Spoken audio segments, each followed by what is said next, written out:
Hey everybody. Hey Blissful. I should have Chris joining me here in just a little bit. Um, but welcome to finally another Seductive Poison triple threat review show where I'm finally going to be covering Bloody Birthday, Bloody Moon, and Brian De Palma's Blowout. Um, So these are all three very fun films. Probably Brian De Palma's Blowout is a little more stylish than the other two, but the other two are nonetheless entertaining. So I just want to remind everybody that there will be no watch alongs this weekend and no movie munchies this weekend. I will return with both of those things, barring anything happening, the following weekend. And I can tell you, I can probably tell you what movies I'll be covering just in advance. Just give me 1 second here. Yeah, sometimes you do just need fun movies. That is correct, Blissful. But hey, Batman. Um, but let's see. We will.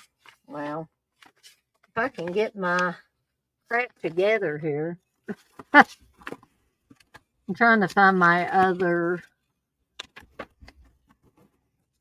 and I can't seem to find it. What have I done with it? Lord have mercy. That's what happens when you get too many pieces of paper around here at your desk. All right. So, we will be doing. So we've already did hide and go shriek. So we will be doing the Fury, and here's a favorite of a lot of people's: Back to School with Rodney Dangerfield and Keith Gordon, Robert Downey Jr.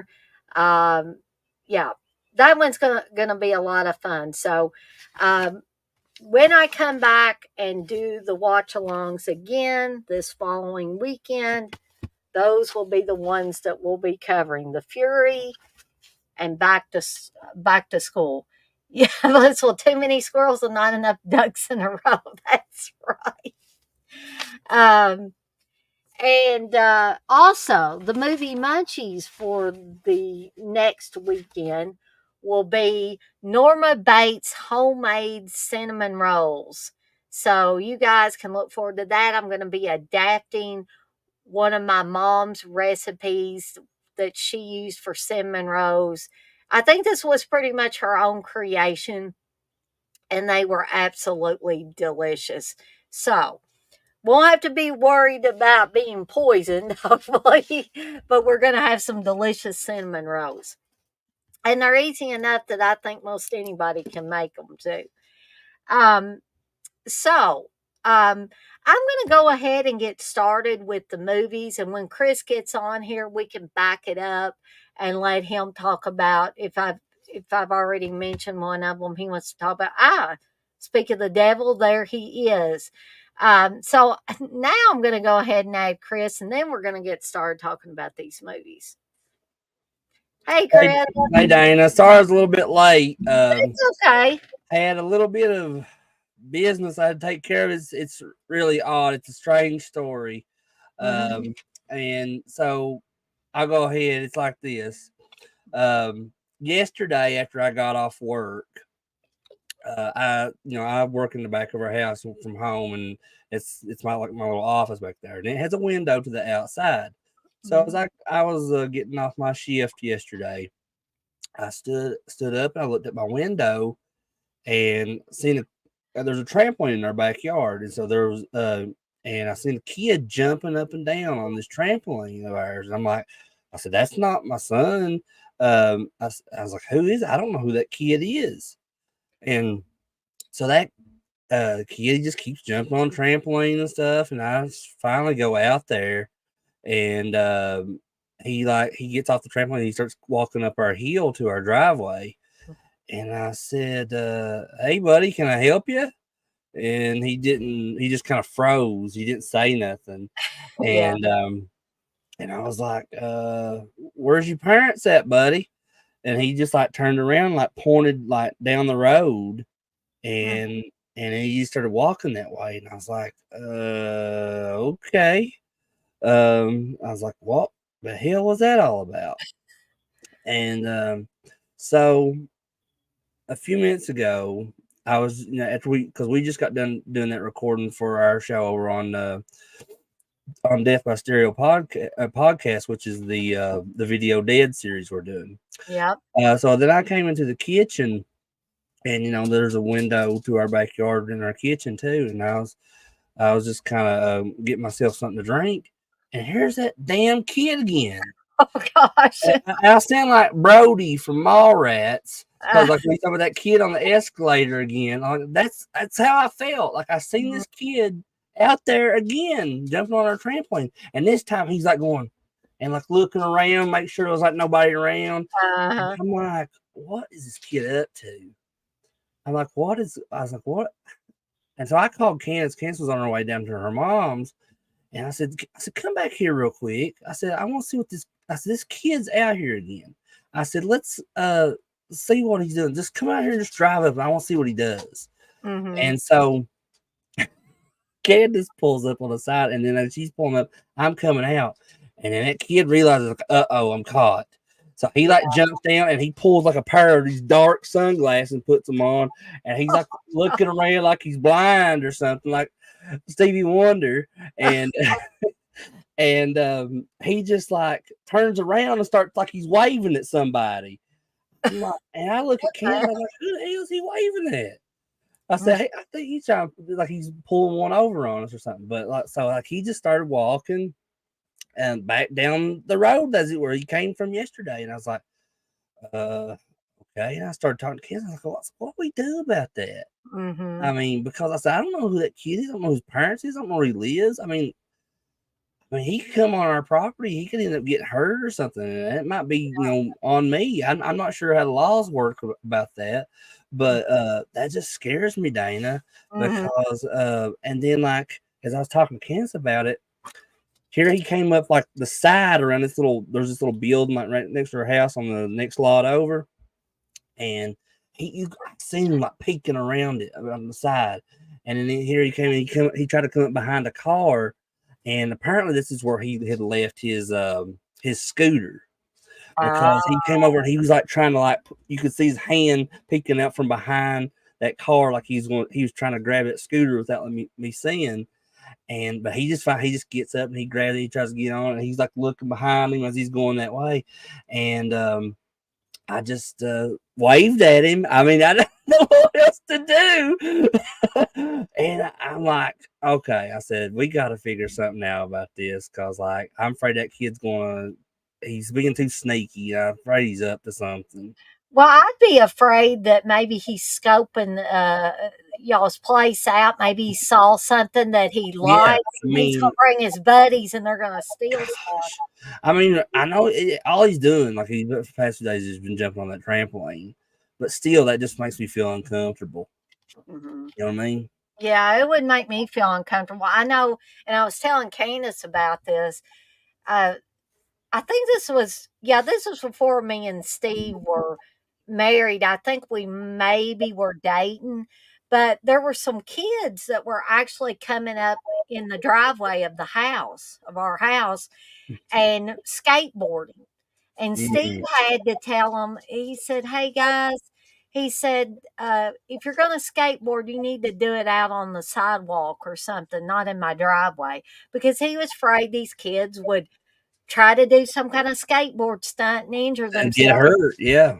Then the parents will want to sue Steve because they were on his property, when they were doing Um, and Dana, I know I'm not. I'm just trying to make light of things, it. Mhm. but because this is such an odd like situation, but it's just so funny like that this happens on the night that we talk about some killer kids and bloody birthday. I hope this kid ain't a killer kid, but I Yeah, hope he's not maybe he was born on the eclipse. a maybe. Um, So yeah, that's a great segue Yeah. into the first movie we're going to be talking about tonight, which is Bloody Birthday. And uh, Chris, refresh my memory a little bit. Is was this the first time you had seen Bloody Birthday? Yes, it was, Okay, I and thought it was, I mean, I've seen it for years, Dana. Like even from when I was a kid, I remember seeing the video at the video store of it. But and it yeah, it's the got that classic image of the hand coming up out of the yes, I cup and mean the it's an blood. awesome cover, like many other awesome covers back then in the 80s, 90s, that you'd see at the video store. But I think something happened with me, and I got paranoid because I think I got a movie from the video store that had a really cool cover, and the movie was like really bad.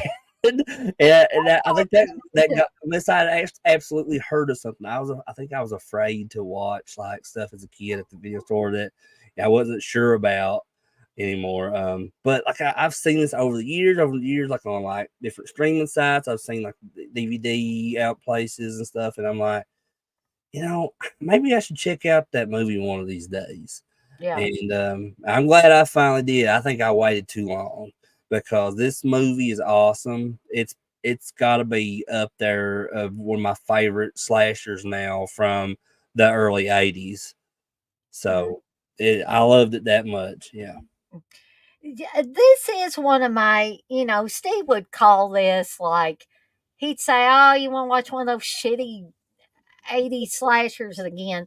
But no, I really think this one's got something going for it.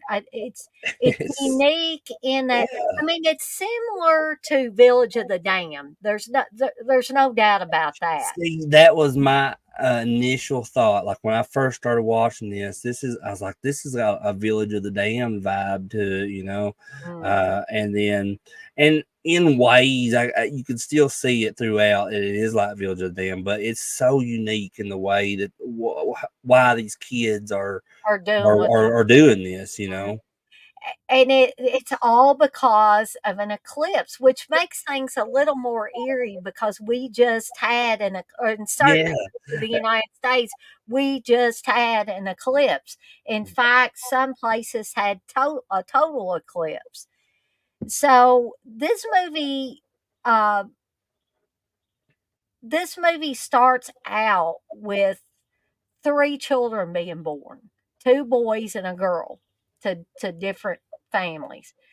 And John said there's a kid stuck on the escalator. right, right. Oh, and so anyway, you see the doctor coming because three ladies are giving Mhm. birth at the same time, and I guess he's the only doctor in town. I don't know, but he tells the nurse, he says, "You can forget about watching that eclipse." And so they go in the hospital, you hear the women, doing their breathing and all that stuff, and then you hear the babies cry one at a time, and it's like, it's a boy, it's a Yeah. boy, it's a girl. So there's one girl and two boys, Mhm. and there's actually an ET connection with this stuff, believe it or not, Oh, I'm because interested. Casey Martell, who plays, um shoot, what's her name? What's her name? What's her name? Lori Lathine or Lori Lethin. He plays her younger brother. He's the one near the beginning of the film that comes crawling in through the window, and the night. Oh, what was his name? Timmy. Timmy, yeah. Yeah. He was also on Growing Pains, and I thought Casey Martell was in Amityville Horror as well as one of the kids, as one of the Lutz children. Now, like, I had to write some notes because I was writing notes when I watched the movie. So, like, that's how much I enjoyed it because I don't never write out notes and stuff unless I like, trying to, I'm really interested into a movie. And I was like, oh, and I'm seeing it for the first time. And, I write down stuff. That's just something I've done for years.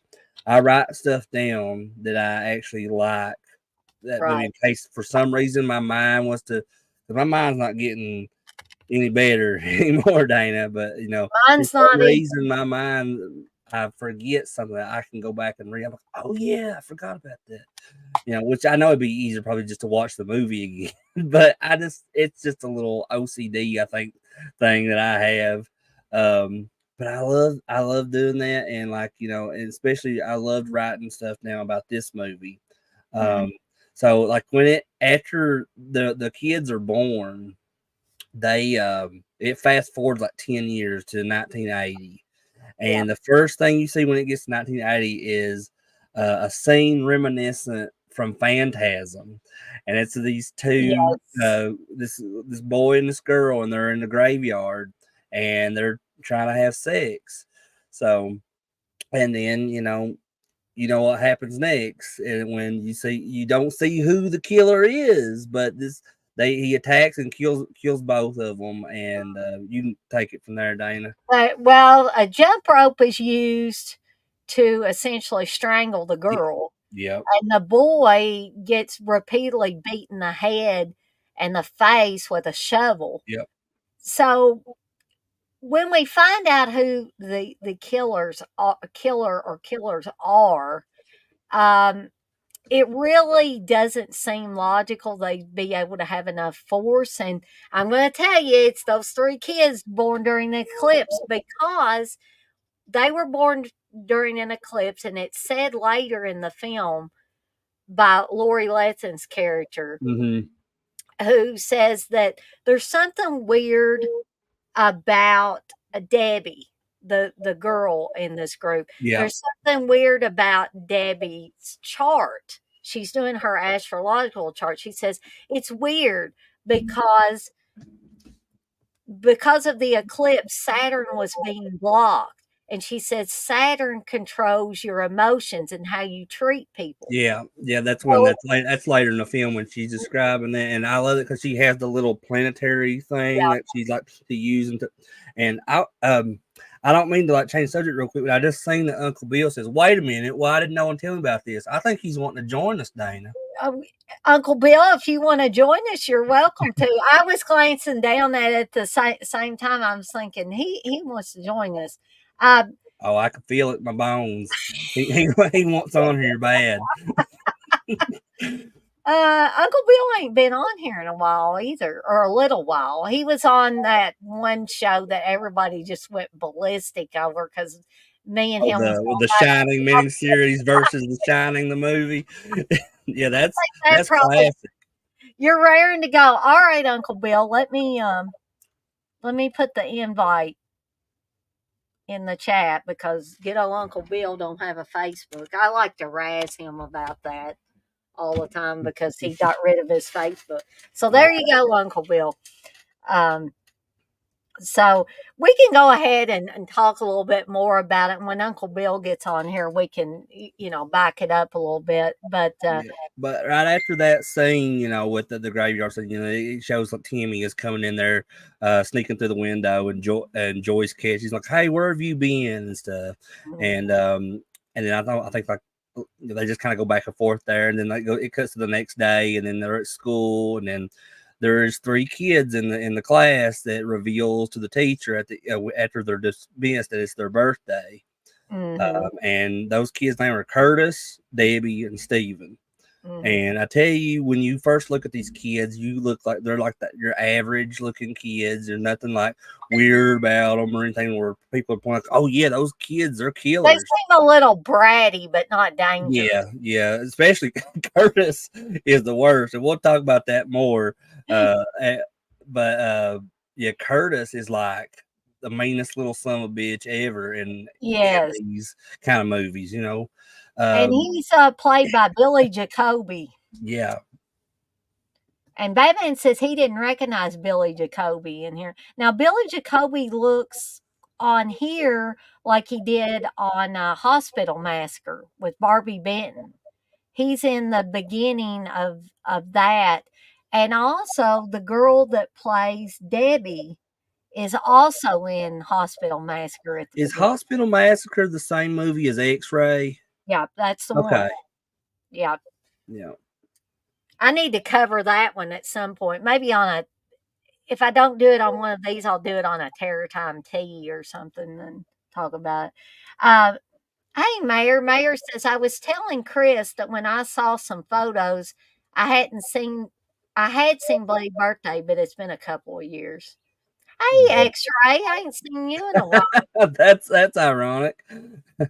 Yeah, we just mentioned X-Ray, the Yeah. movie. Mhm. No, we haven't covered Blowout yet. That's going to be the last one we cover. We're Yeah. patiently waiting on good old Uncle Bill to join us, but Yeah, we're while we're still waiting on, I just want to, because there's like I said, I wrote stuff down here, and just because there's really so much to cover with this movie. There's so because how like sometimes you watch a movie, and then like something really interesting will happen, and there's like a gap there where it's just dialogue, scene after scene, and then like something else interesting happens, maybe about 20-30 minutes later, and a lot of movies are gapped out like that. yeah. This one, I'm telling you, it was like every few minutes, like something awesome was happening in this movie because, like, and it's kind of like, what is going on now? What's going on now? Like, after that scene, where they're in the classroom, they tell the teachers their birthday and everything. Then it cuts to Curtis and Steven going with Debbie to her house, Oh and then, yeah. like, they go into this closet, and like Curtis and Steven both give her a quarter each to look through this peephole that she's made in her wall that leads over to her older sister, played by Julie Brown. Julie Brown. This Um, is hot Julie Brown from the early '80s. yeah, Keeps that in mind. and it's so cool. Like in her room, she's got some really cool posters and stuff hanging up. I can't remember what's over her bed, but I want to say it was some kind of musician. Yeah, But I'm trying to remember. it's funny. Super Batman nerds in here, and he likes those Porky's movies, which I do too. I love them. Mhm. But that scene where they're like looking through the peephole at her sister is like, I was like, that's just like something you see in Porky's. I'm like, this Mhm. movie's crazy, but I loved it. And although I'm not interested in seeing Julie Brown naked, I still I like the song that's playing in the background that she's dancing to naked as she's changing her clothes, and What was it? I can't remember. I I don't know if it's called "My Darling, Don't You Cry" or what but it's typical, like, late '70s, early '80s rock music, like that typical rock band type of music Hmm. from that time period. Um, maybe I can look it up. Wow, because that's gonna bother me if I don't. But like after that scene too, like the next thing that happens is Debbie's dad is the sheriff of the town. Mhm. And so he's got like this house all like wired up, or it has like this like lock security system and everything. And they Yeah. got bulletproof windows. and so he's like the kids, Curtis and Steven and Debbie are like in the backyard playing and stuff, and she's got like that jump rope and stuff. And they were like talking because when he was in the classroom earlier talking to the class, the sheriff, I forgot to mention that, but he was talking about how a jump rope was found at the scene of the crime. And so, like, and there's Debbie in the backyard, and fast forward, and she's playing with that jump rope in the backyard, and Curtis and Steven were, I can't remember what they were doing, but they were just like playing around back there too. And and then they realize that the sheriff, her dad, is coming out, and like they set up this booby trap with a skateboard stuff, Yeah. and or made it look like that was after the fact that they killed him when they put the skateboard on instead to make it look like he slipped on that. But when in reality they just straight up murdered him when they Oh, get yeah. to him. And that look, I gotta ask you about this, Chris. The look Debbie has on her face when Timmy comes around the corner and sees them dragging the body, he says, "Hey, what are you guys doing?" And then at the end of that scene, Debbie goes like it's a real Uh, creepy, kind of smarmy, sarcastic look. and didn't directly following that scene too, is when they're playing in that junkyard and then they lock Timmy in that refrigerator. Yeah. That's a very tense scene because I can feel myself running out of air just Well, just and I know watching. that's something that scares Candace to death because she's Yeah. claustrophobic, and Oh, so I am too. and she can't stand going in an elevator, and then she always wants to take the stairs to if we're somewhere where there's an elevator. And it don't matter how many floors it is, she'll walk every one of them stairs up to get on the elevator because I think she told me that she got trapped on an elevator once when she was younger, and Oh, I it, have and a it, fear of that. and it traumatized the hell out of her. That song is called "My Darling, Don't You Cry." I put a link to the song. Okay, Somebody's put it on YouTube. It's by John Q. Jones.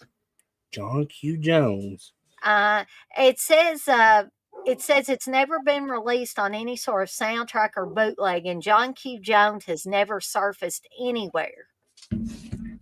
Sorry that I'm eating on the stream day. Oh, I eat sometimes on the streams too. Yeah, I had to fix me some chicken noodle soup because That's okay. yeah, Uh, So the mayor says, I gotta talk about this. He says, I'm surprised that you didn't pick a different movie instead of Blowout. There has to be another movie with bloody in the movie's name. Now here's the thing about these. You're exactly right, Mayor.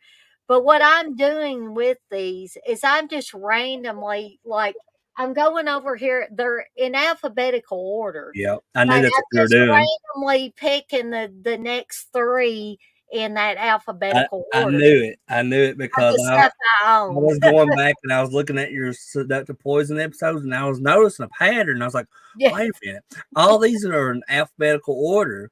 yeah.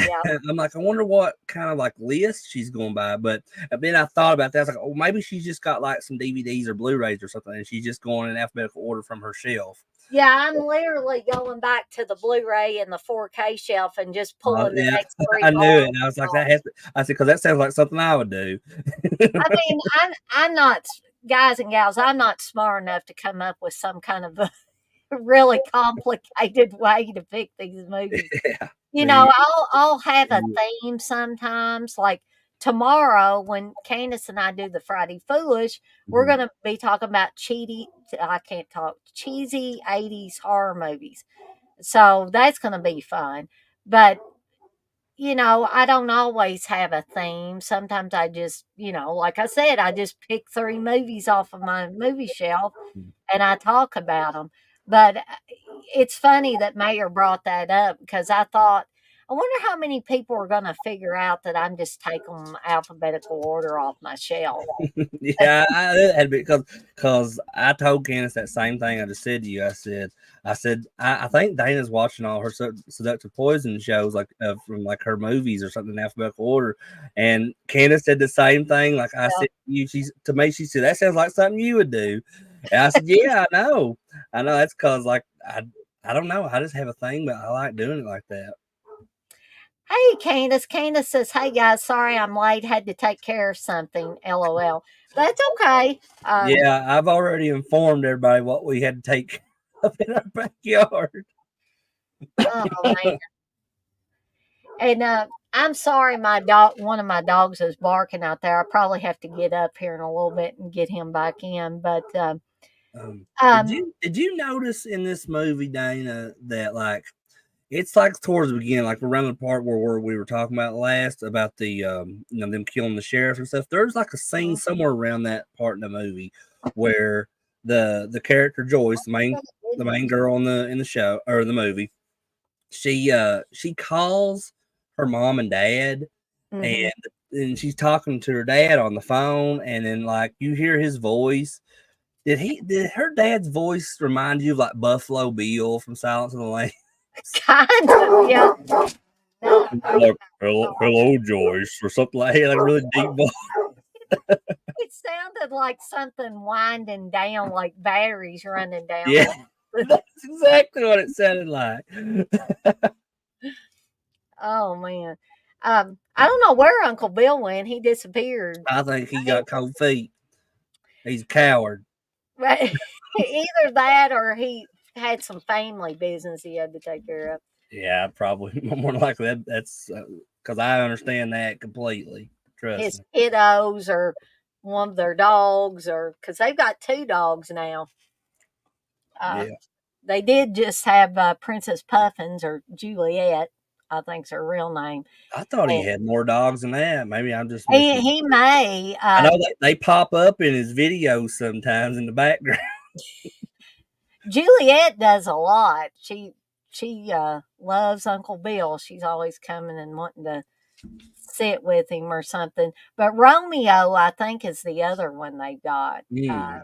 and I think he's younger than Juliet, and she kind of looks at him like, "You little thing," like the way Uncle Bill talked about it. She just kind of just tolerates him. Um, Candace says, "Ha ha, yes, Mayor, the trampoline kid. He skedaddled back to wherever he came from." Yeah, like Crazy Man Cooper and Paper Brigade says, "Skedaddle, skedaddle." Oh, man. I should have done that to that kid a while ago. I should have Oh, said, you're "Skedaddle, still here, skedaddle." Uncle Bill. Are you going to come on here or not, buddy? Come on. I'll put the invite back in there for you. He's scared to death, Dana. See, everybody's calling you out. The computer wouldn't connect to Wi-Fi. Is it connected to Wi-Fi now?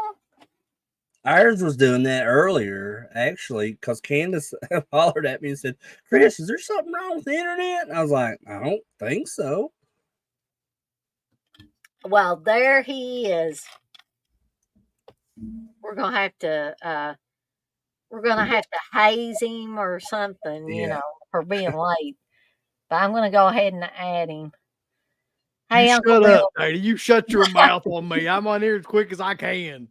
Oh, come Jesus. on. I'm over What? in the Discord. He had to finish using the bathroom, Dana. I'm in the Shut Dead the Pit door over Discord. Yeah, trying to break up fights. That's what I've been doing all day.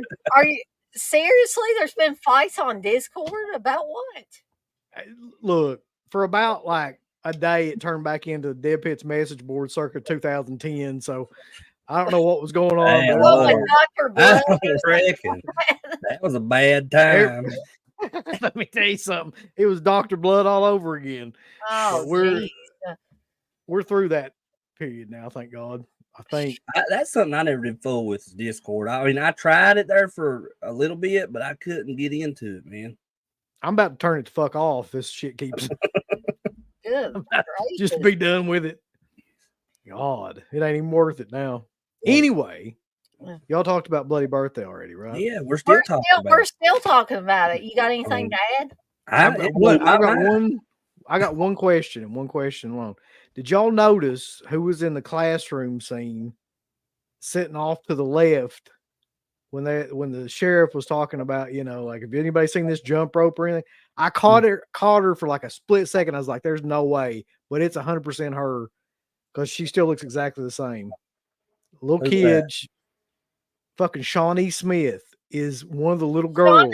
Shawnee Smith's in there. I'm gonna have to go back and watch Go this. back and watch that scene. Oh, Like I when didn't know. I noticed it that. pans over to the left, and there's like like the last row there, and she's the little girl that's sitting there. She still looks exactly the same, like 50 years later, however long it's been, but like Dana 40 was years just later. talking about her the other night on one of these streams we did. I can't remember how she got brought up, but remember because I told you that the first time I ever remembered who Shawnee Smith was from Saw. But I can't Oh yeah, remember yeah. what we was talking about.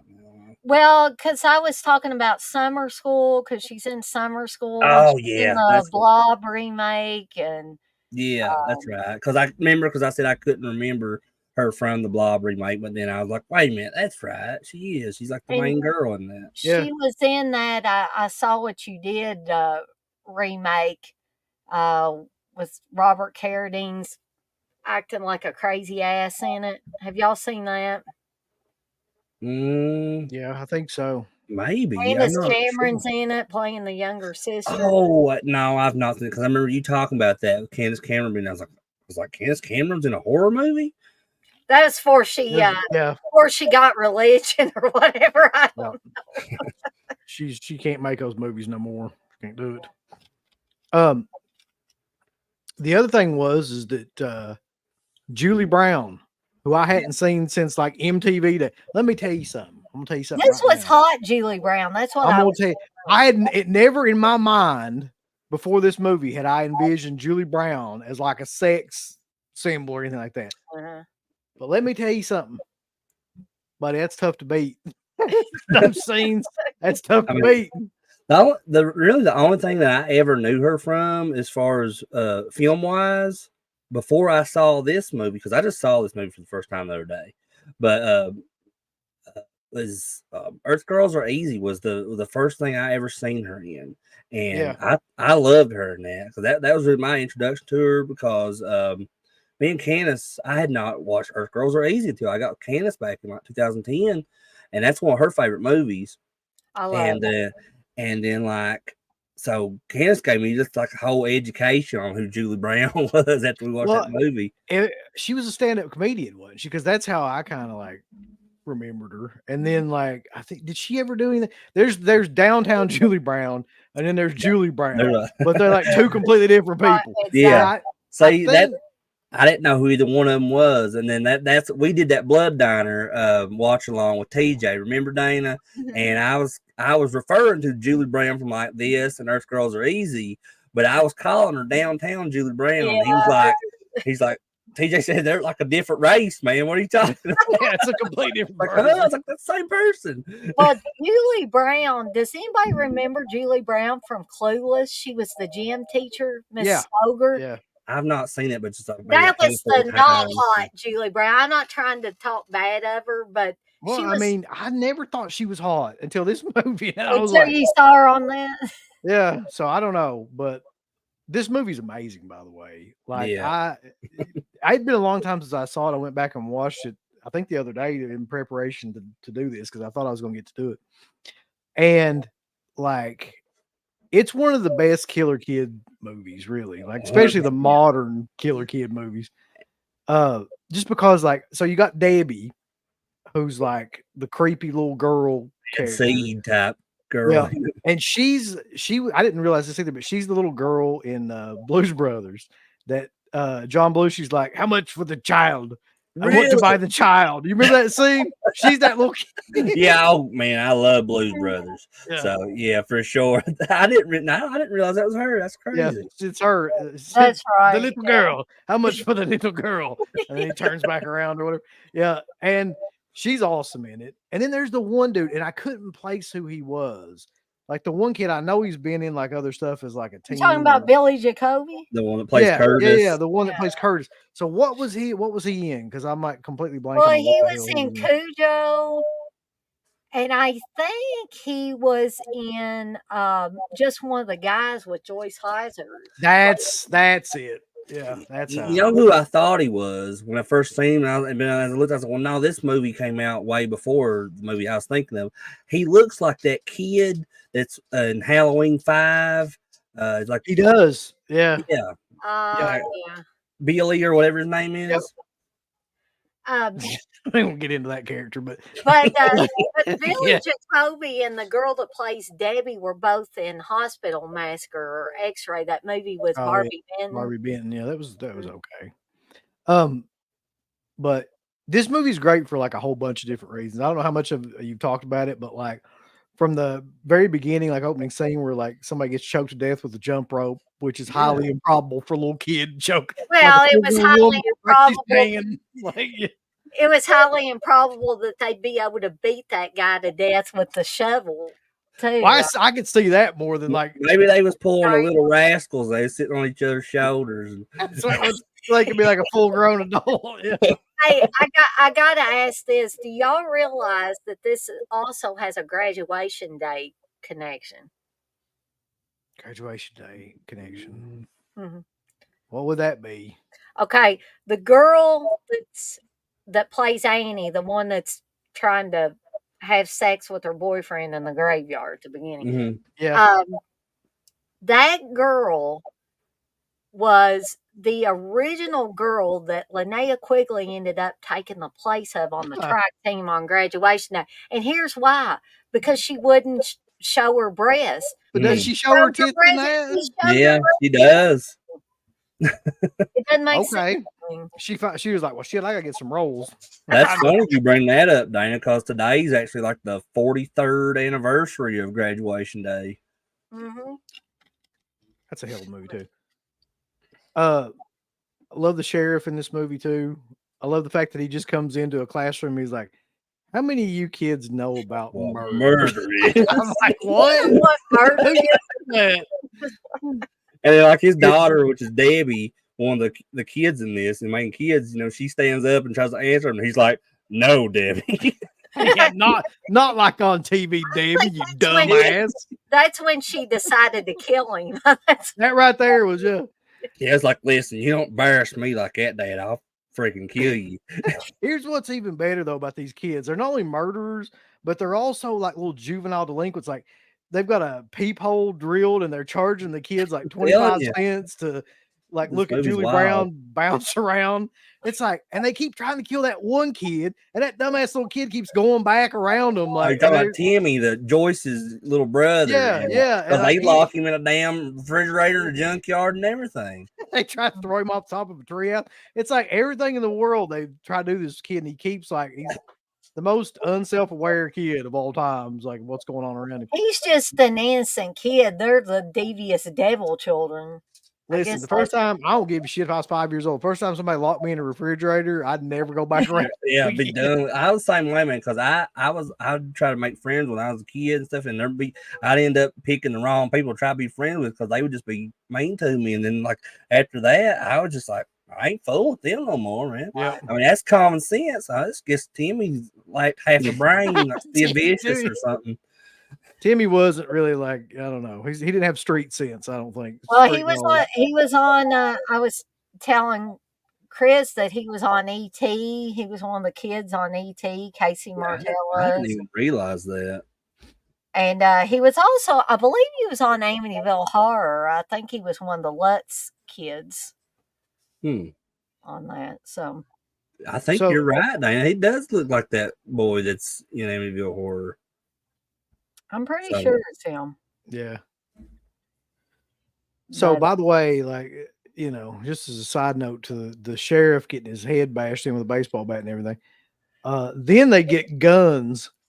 Which I'm like, it looks so goofy, them little kids walking around with like Billy handguns. Jacoby walking around the Like- neighborhood with a gun. Those guns are like almost as big as they are, and they're and apparently they figure out how to use them at some point because they're shooting people, shooting through the walls, like they go crazy there towards the You end. know what? One of the things that I noticed, one of the first things I noticed about when I started watching this movie, and it's all the way through the movie, is the music sounds eerily like Friday the 13th music. Yep. And so I looked up who did like the music for this, and his name is Arlen Ober, and he's apparently the conductor and orchestrator on Child's Play, the first Child's Play film. Oh, okay. So, I didn't know that. but like that, the music in this, like that was my only little. No, I wasn't even really a gripe, but because I thought it sounded cool, but it sounded so much like Harry Manfredini. Yeah, was, yeah, especially Friday when the 13th. Curtis does shoot that couple in the van. Mhm. It has that. Well, what about all the Halloween ripoff stuff in it? Like when they're walking back from Well, there's that too. school, and it's almost like word for word. Like when they walk back from school on Halloween, they're talking about Paul and all that stuff, and like he's Yeah, gonna get mad. and I I'm mentioned like, that to Dana. I was like, "There's so many horror films with a character named Paul in it, Yep. and usually it's just like some like oblivious dumbass or something that's in." you know like, what's going on. like I think Paul was that John Fury's character's name in Friday the 13th Part 2. Was it Paul? Yeah. Yeah, it was. So yeah, exactly what I mean. Paul, And if she there screams it like 500 times at the end of the movie. Yeah. And if there wasn't somebody named Paul, there was an actor named Paul, just like Paul Kratka in Part Exactly. 13. Paul Rudd was in Curse of Michael Myers. That's a hell of a throwback right there. So I just thought of another connection with another movie, and Batman's going to like this because this is a Porky's connection. It is. Because Joyce's boyfriend is played by the guy that played Tim in Porky's. Oh. I think it's that Cyril O'Reilly. Is that his name? Help me out here, Batman. Well, that's not what I was expecting you to say, Dana. So No. that means there's multiple Porky's references in this because Yeah, the well, peephole through the little peephole in the Debbie's wall. closet. That's just straight from Porky's. Yeah. So this has got a whole lot of connections, and I think Julie Brown's boyfriend. I thought that was like, I don't know if it's Michael Dudikoff or whatever that guy's name No, is. it ain't Michael Dudikoff, but I'd recognize the Dudikoff if he was in there. Okay, well, Get it's mistaken with Dudikoff. I don't even know who that is. From American Ninja, Michael Dudikoff. Never seen Oh, American. look, Crater, you need to go watch American Ninja right now. That's a classic. It's on the list for sure. Like I said, I got a ton out there that I've never watched for it. Some of them would really surprise you. I'm trying to think. I don't think Michael Dudikoff was in anything else. I gotta find this guy's name or it's gonna bother me. Hold on there. But I think they took a lot of ideas, I think, from different horror movies, like Uncle Bill was saying. Yeah. Even that opening scene in the graveyard, that's like Phantasm. Yeah, it is. It's basically the exact same thing. Yeah, pretty much. Well, I mean, in a couple different ways, but yeah, pretty much. But I'll tell you another fun scene. Somebody kind of referenced it a minute ago, which, like, I totally didn't see coming, but I don't think I've ever seen this in another horror film. Is somebody like shooting a bow and arrow through a fucking peephole? Yeah, I was like, when that started happening, I was like, now how in the hell are they going to pull this off and make you believe that's going to work? Uncle Bill, it is Michael Dudikoff. He plays Willard. There ain't no way. Yeah, go look it up on IMDb. It's got his picture and everything. Hey, Uncle Bill's he's slipping. Oh, buddy. I can't believe I didn't see the American Ninja himself in there. God. Speaking and that is Cyril O'Reilly, who plays Paul, Lori's boyfriend in this. But Uncle Bill, I was going to say, speaking of martial arts film, you know what my favorite martial arts film of all time is? Three Ninjas High Noon at Mega Mountain? No. Sidekicks. That's one of my top favorites. Absolutely love it, man. I watch that. Chuck Norris, Jonathan Brandis, Richard Mole, Jonathan Brandis just wants to be Chuck Norris. Yeah. He's like having trouble in school because he's having daydreams that he's in what was it? That when they're coming out of that swamp, what movie is that referencing? Oh, that's Rambo, isn't it? Is it Delta Force or which one was that? Where he comes up with the machine gun or whatever? Yeah. That's Rambo they're referencing, yeah. That's the Rambo 2, I think. Referencing one of those Chuck Norris because he's in there. But I mean, Chuck Norris just ripped off. Whatever. It's like 3 degrees of separation. My favorite scene in that movie, though, is when he's climbing that fucking rope in gym class. Oh, yeah. And Chuck Norris is beside him. Come on, Barry. You can do it. And they're all like, have you ever seen it, Dana? What is it again? Sidekicks. I don't think I've ever sat down and watched that. That's one I know. Well, that's a movie night you and Steve need to have. Yes, Joe Piscopo. Joe Piscopo is amazing in that movie. He's so over the top.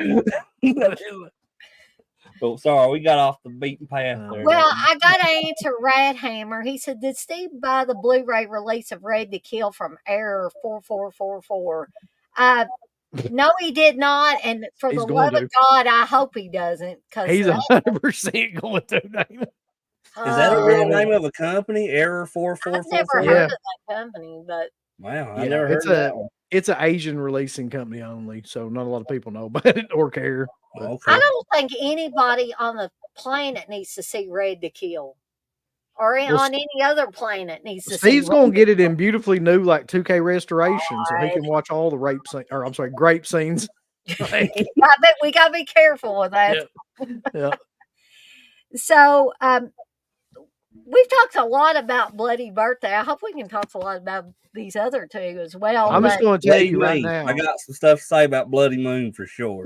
I don't know Bloody Moon. I've watched it one time and that was years ago. But Blowout is one of my favorite movies of all time. So I don't know anything about Bloody Moon, but all three of these movies I just watched in this past week for the first time.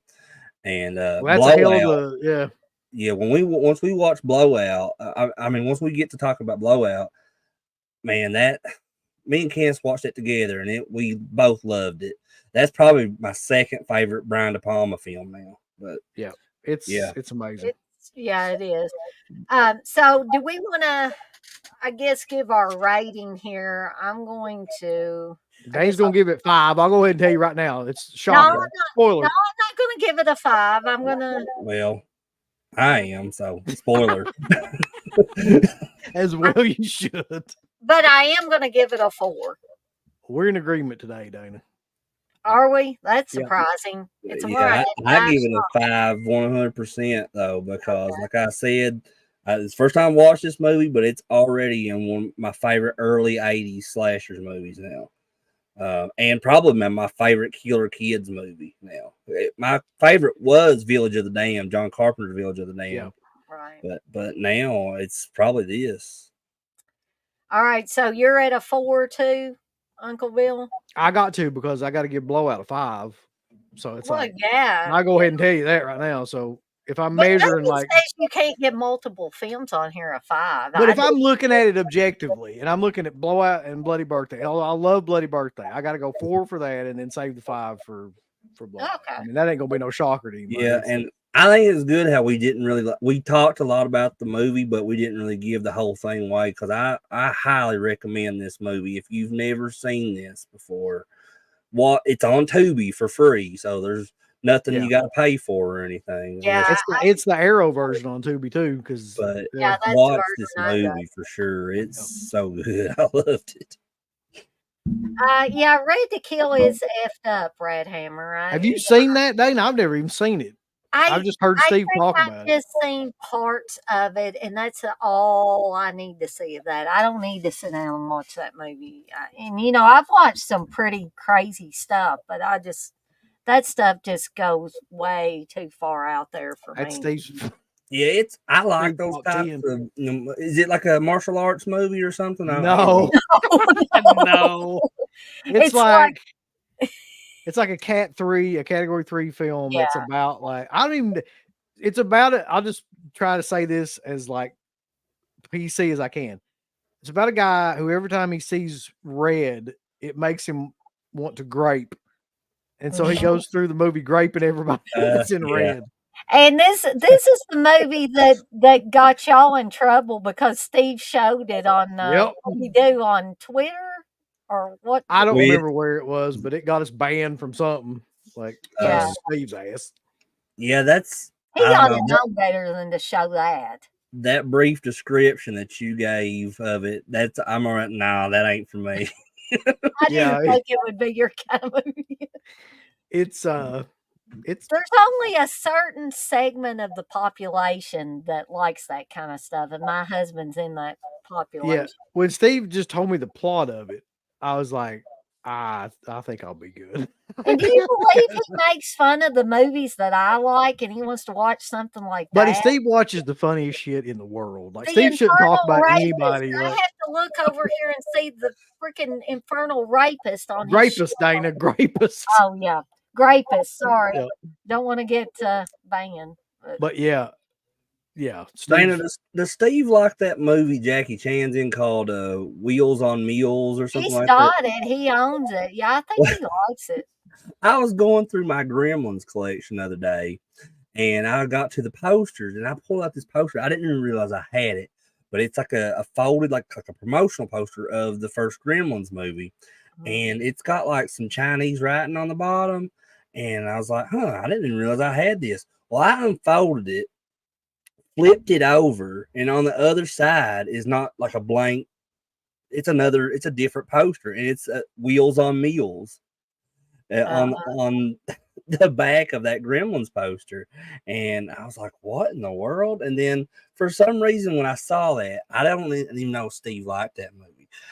For some reason, when I saw it, it immediately reminded me of Steve. Well, I'd rather a movie like that remind you of Steve than some of these others we was talking about that he liked. I don't know too many.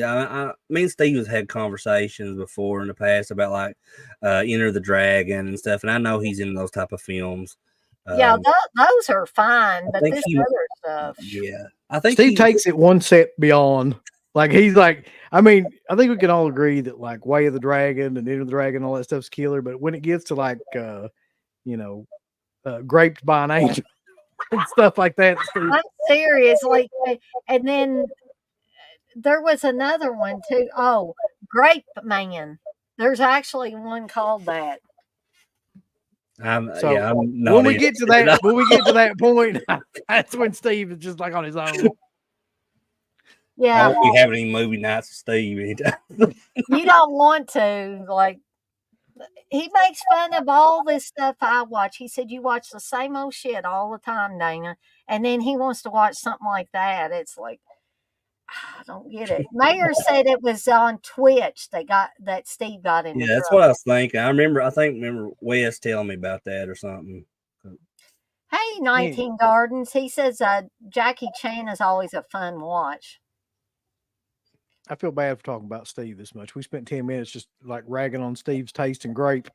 But I Well, he's mean, not here to defend himself. He came walking through he here. never is though, Dana, because it's unless it's 3 p.m. He's like, But I will brag on Steve though a little bit because when we ate at that Japanese restaurant after Horror Hound Dana, um, he has really good taste in sushi because me and him, I think we got the same thing, and that was like some of the best sushi I ever had. So I'm glad I That went with that. place was some of the best Asian food I've ever had. I want to go back there. buddy, Steve It's knows good. all things Asian.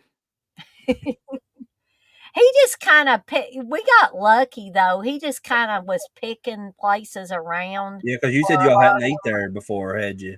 No. And Noah loved it too. He Noah was did. just raving about it. He ate the hell out of his food. That's for sure. But anyway, I guess we'll move on to, even though Uncle Bill says he can't really add too much to Bloody Moon, this is, in my opinion, the only Jess Franco movie worth watching, except for maybe Faceless.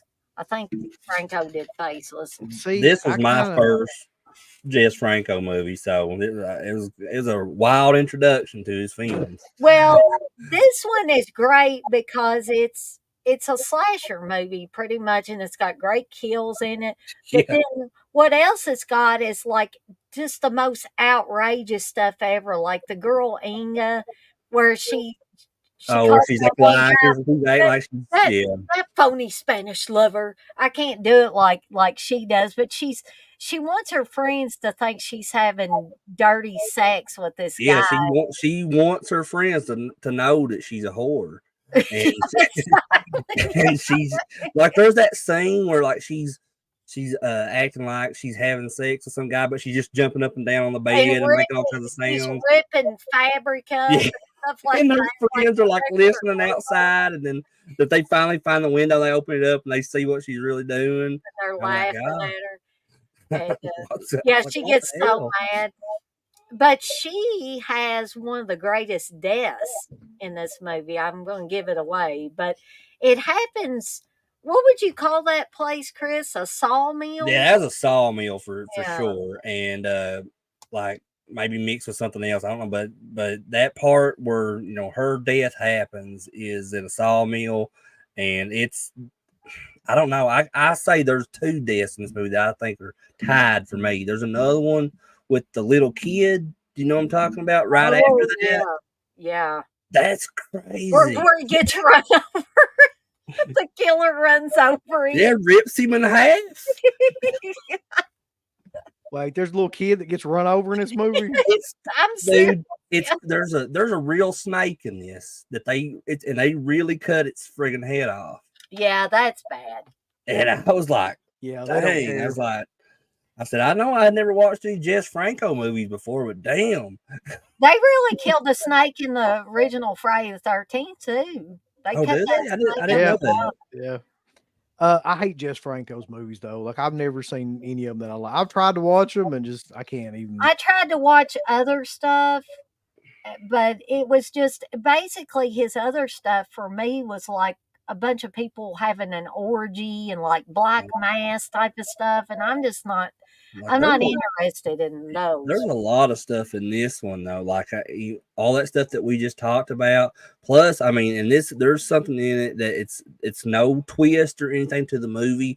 I mean, you know it right from the get go, from the beginning of the movie, that the two main characters, Miguel and Manuela, well, they're two of the main characters, but they're brother and sister, and they're very, into one another. If to put it in the least, it's very incestuous. Yeah, Hold on, very, boys. I'll be very. back. Hang Okay. out, 'cause somebody's at the door. I knew Uncle Bill was listening to Yeah, something. I knew something had been going on with him. I hope everything's all right. I hope there's not some kid wandering around his backyard too, trying to jump on trampoline and On stuff. his trampoline. Well, Oh my that'd be God. something. If friggin' that kid he already traveled all the way over to where Bill lives. He's like, I'm gonna miss this guy too. That would be hilarious. I'm just gonna Gosh, I'm man. gonna go over a county or two. I'm gonna just What are we gonna do about that? I hope we figure something out about that. But yeah, but right from the get go in this bloody, like there's a party going on and everything, and then like there's like this. somebody with a Well, Mickey Mouse yeah, mask. the one guy's got it's a girl and a guy. They're laying out there like by the pool, whatever. I guess they're getting ready to start kissing. And then he takes like that Mickey Mouse mask off and sits it down. And then you see like just this person, you don't see them yet, but like they pick up the Mickey Mouse mask and then they put it on and then they go over and it's like talking with this other girl. She's like, oh, I thought you were with whatever that girl's name was. And so he's not really saying anything, and she just like he's trying to get up on him and stuff, and then she takes him back to like the house or the dorm or wherever they're going to, and then like she pulls that mask off and it's Miguel, and he has like this like deformity on his face and everything, and like she's like freaking out, and then like he goes and grabs this pair of scissors and he just starts repeatedly like stabbing her in the stomach, and then like it's like fast forwards like 5 years or something later, and it's wild, Dana. Yeah, it's definitely wild. And it's a wonder Walt Disney or his estate didn't bring charges against this I was movie. curious about that too. I was like, because that's clearly a Mickey Mouse mask. And So I would think Walt Disney or his relatives would be horrified that the Mickey Mouse mask was used in such which a way that it was used in this movie.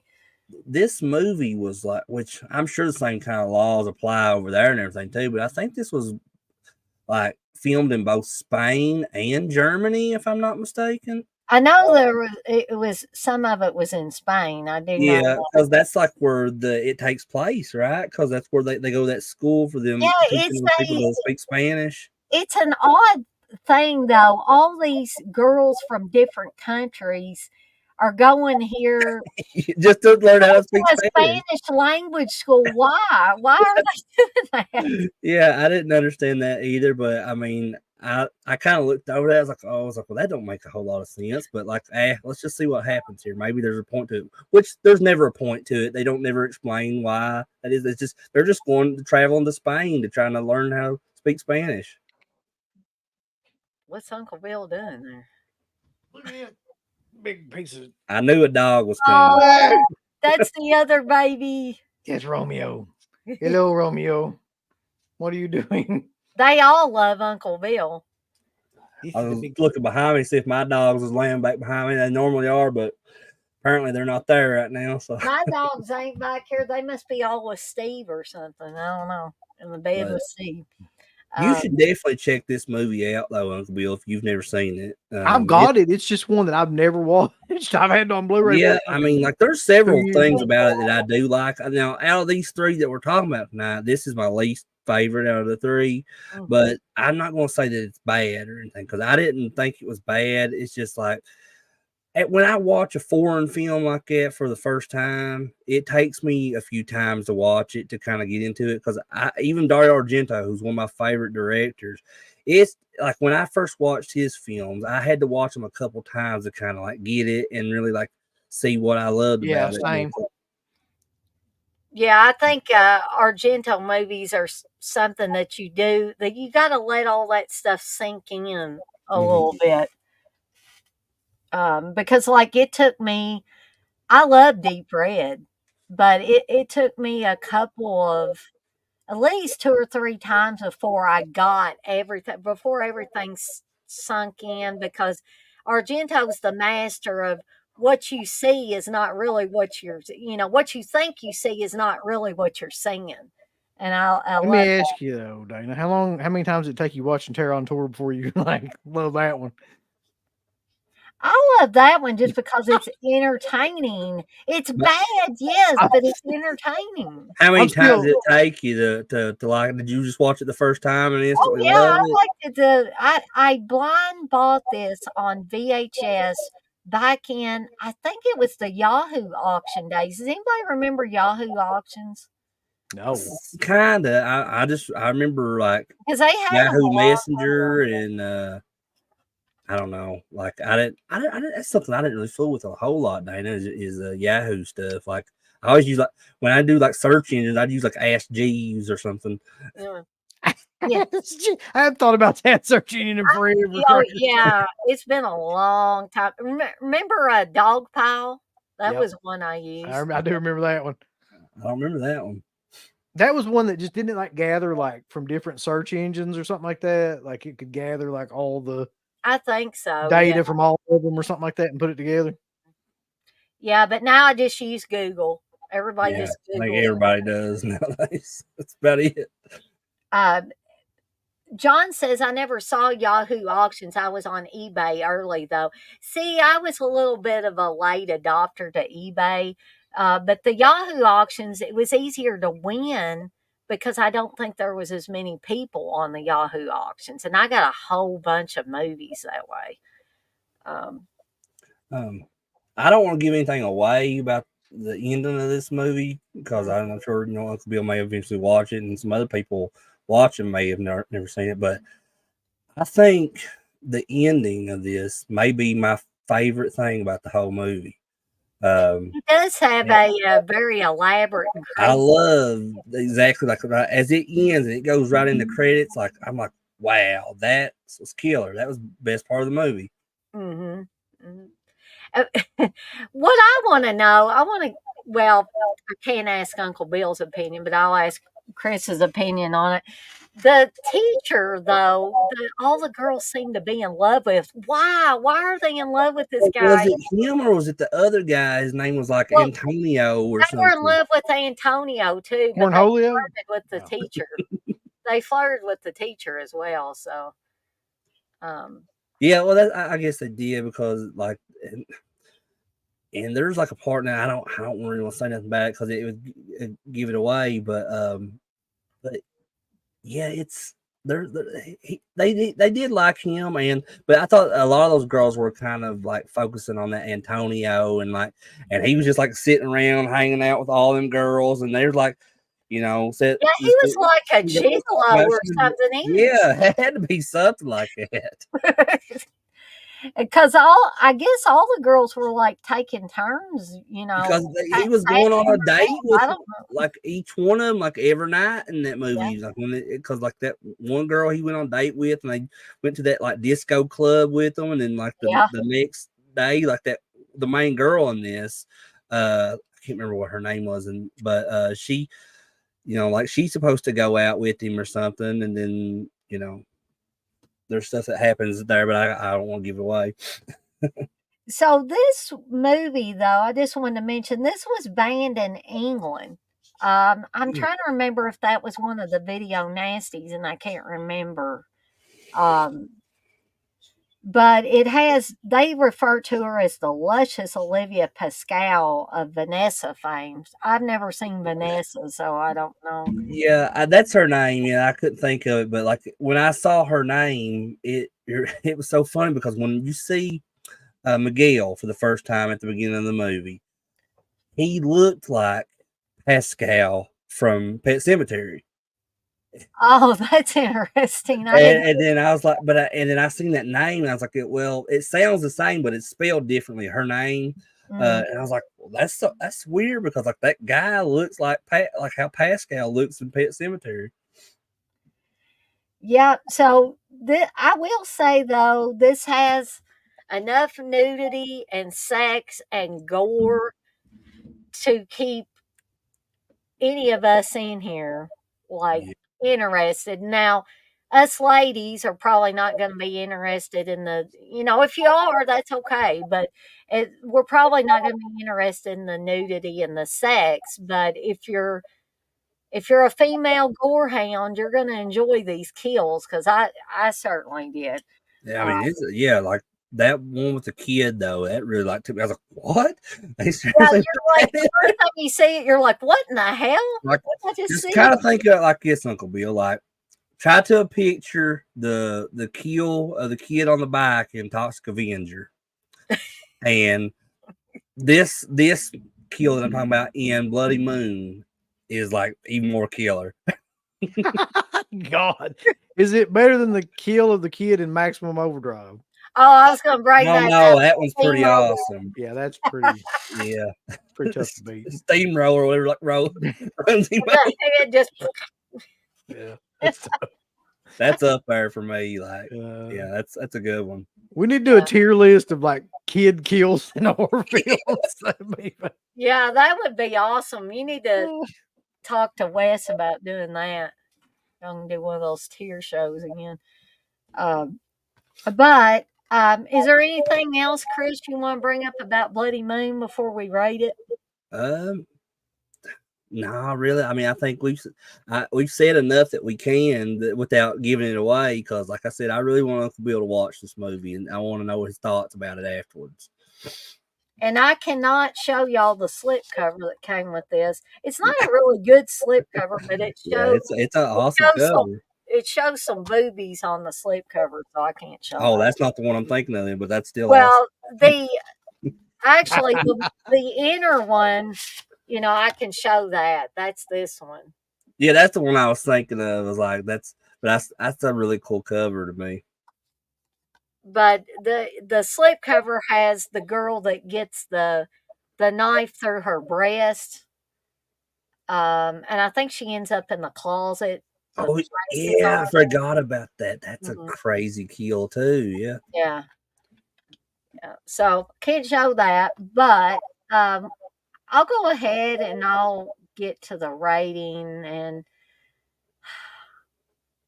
I really want to give this one a 5, but I'm gonna give it a 4 again. Give it a 5, Dana. It's in your heart. 5s are in your heart. Go. Well, people are gonna say, Dana, you give everything a 5, even if it's awful. Give it a 5. So it's like I'm how trying to tone it back. Candace's logic is that it has to be her absolute favorite movies ever before she gives it a 5. Which I respect. I kind of can see that, yeah. But I mean, that'd be a very short list then for me of movies I'd give every 5 to.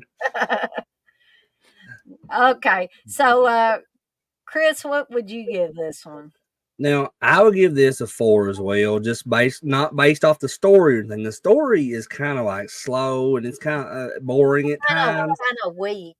But the only reason I give this a 4 is based off the shock value in it, with the kills and everything that goes on, and just some of the scenes are it's stuff that I've really never seen before, as far as when it comes to that type of subject matter in a movie.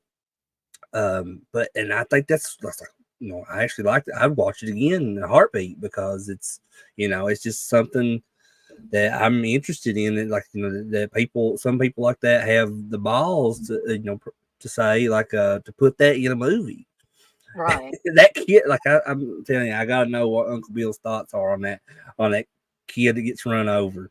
I'm gonna have to get Uncle Bill back on here after he watches this movie. I'll watch it for that alone. You should watch it. Yeah, I will. I'll watch it for that one thing alone. Well, Mayor, it may seem like I give everything a 5, but I really don't. I gave things. Chris can tell you, I gave that one movie a 1. Yeah, you got, was it Star Quest 2? Star Quest 2. I gave it a 1. You gave Killer. If you gave that a 5, I'd been killing. You I gave could Killer give Tongue a 2, it which I was shocked that you even gave Killer Tongue a 2, because I gave it a 1. And the only reason I gave it a 1 is because Melinda Clark and Robert Englund and Doug Bradley's in it, and the rest of I it, mainly it'd gave it be a a 0 if it weren't because for of them. Robert England. Oh man.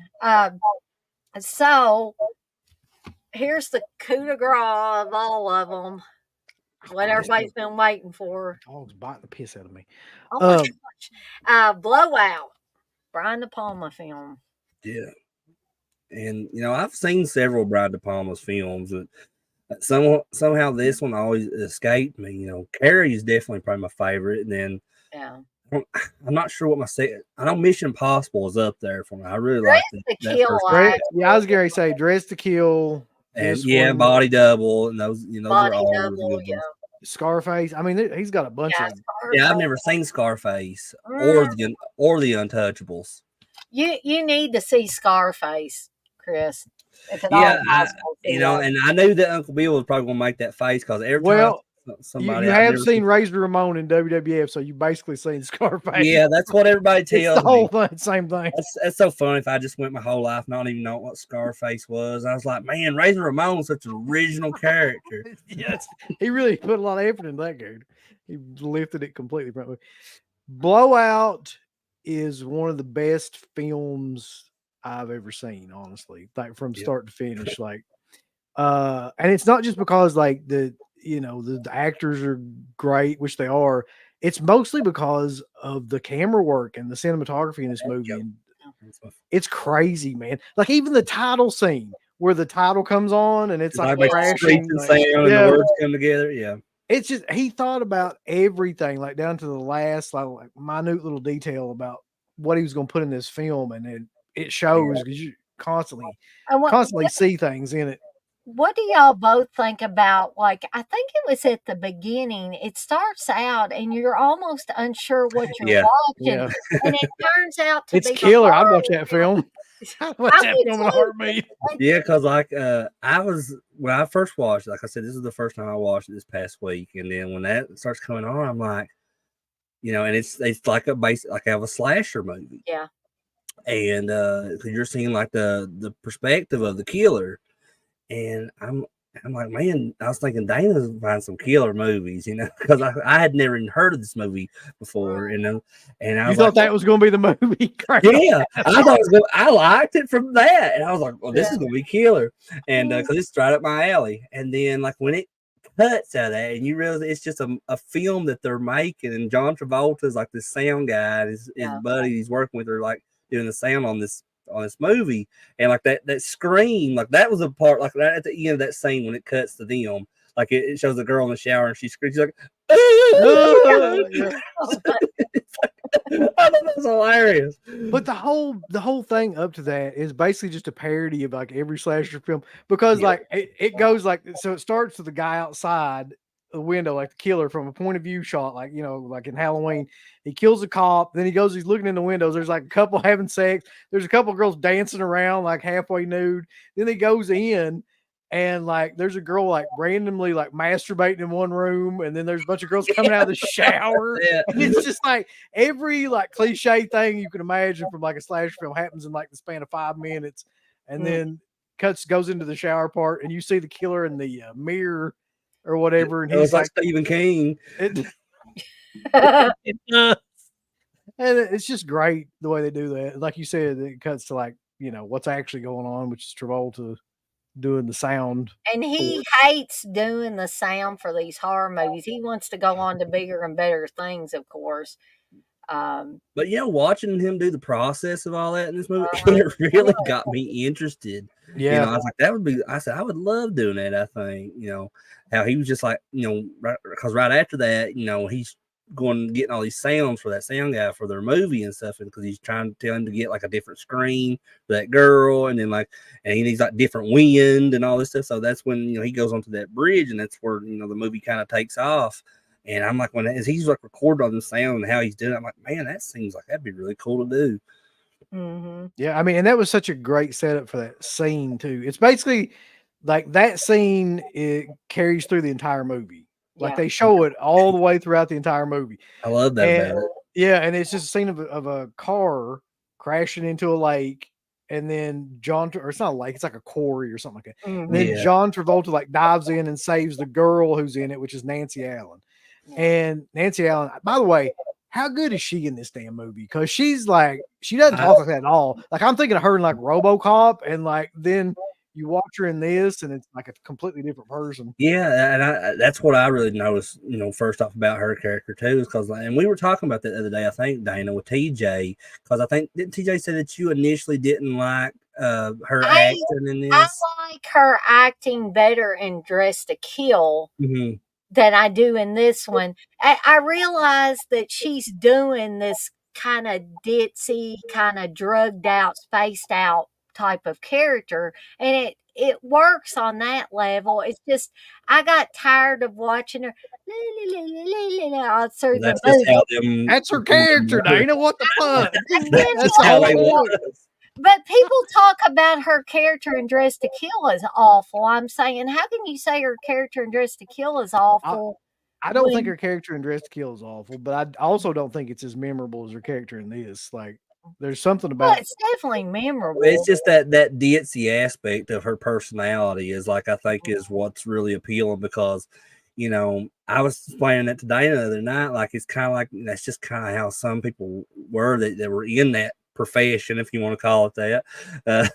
And like if you look at Frankenhooker, watch how Patty Mullen talks and acts just as a undead hooker. Frankenhooker, I mean, she kind of talks similar. That's a great performance too. I'm not gonna lie.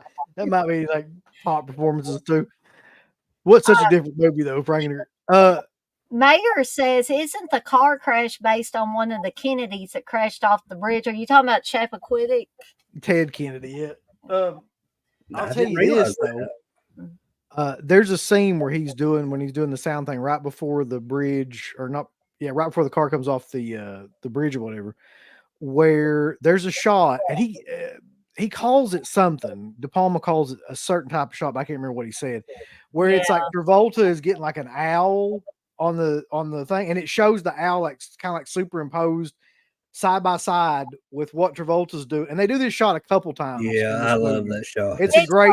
It's not a split screen. No, it's a particular, because I watched like It's when they overlapped it. Like they shot this scene with John Travolta on the bridge, and then they just put like an overlap and like in the foreground, and they just spliced it together pretty much. I wish I could remember that, but like when I was watching an interview with him about this movie, and he talks about what that shot's called, and I can't remember what it is. It's not some technical bullshit, it's like not called something like a diopter. Or, that's it. Yeah, something like that, like some sort of shot like that. Yeah. Anyway, those are all throughout the movie, and I think it's cool because it just like makes you focus more on the movie, to see like kind of what's going on both sides of the screen. And my favorite scene in that movie that's kind of based around those types of shots that he's using throughout the whole thing is the one where he comes into like his studio after John Lithgow's went there and erased all those tapes, and he comes in there and he's just ransacking the room, and like the camera is just doing like this loop around the room, and like so you're just seeing like everything. You see like John Travolta, he's like slinging shit and everything, like, and he's like going through all these tapes, and he's just freaking out because all that footage is gone. Yeah. Something else I liked, and I want to get y'all's opinions on it. When John Travolta's character takes the pictures that the photographer took, and he pieces them all together, makes like the flip book. Yeah. He's listening to the car crash while he's flipping through these pictures, and that is genius. That's that's really like something that really impressed me, because like that's like, because when you're a kid, you probably have flip books you play with, got them out like Cracker Jack boxes and stuff like that, but you don't never think of like putting something like that in a movie where they're trying to solve a mystery. I mean, I was like, wow, that's thinking. That's what I was saying. Like he pays a lot of attention to detail and things. It's very precise. Pretty much everything. Yeah. So I mean, the basic plot is just like what you said, like a car crashes into a quarry. He saves Yeah. Nancy Allen, who was a prostitute that was with he was a senator that was The getting ready to become governor, he was president. like running for president. Yeah, and then like they're trying to cover it up because nobody wants anybody to know that a governor was with a hooker in his Yeah, car. yeah, they're trying to like And write it off like it never John happened. Lithgow, who I come now I get it. I 100% get why they picked him for Dexter. It was from this fucking movie. Oh It's yeah, basically the same I character. never think about that. That's true. It It's the could be. same dude, like, and it's same mannerisms and everything. Like when he actually gets into that. Uh, but yeah, he plays like the serial killer guy that's kind of trying to help.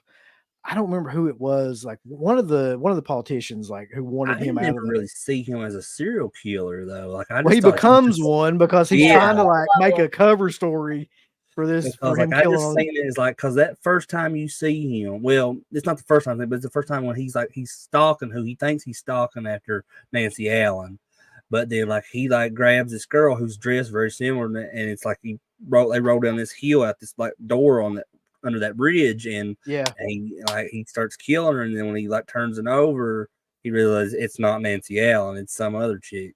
Right. And I think at some point though, he decides because when he's talking to the guy in the phone booth, he's like, He's basically like, I'm killing a bunch of prostitutes to cover up the fact that I'm getting ready to kill Nancy Allen, and so Right. nobody will think it's anything other than this serial killer that.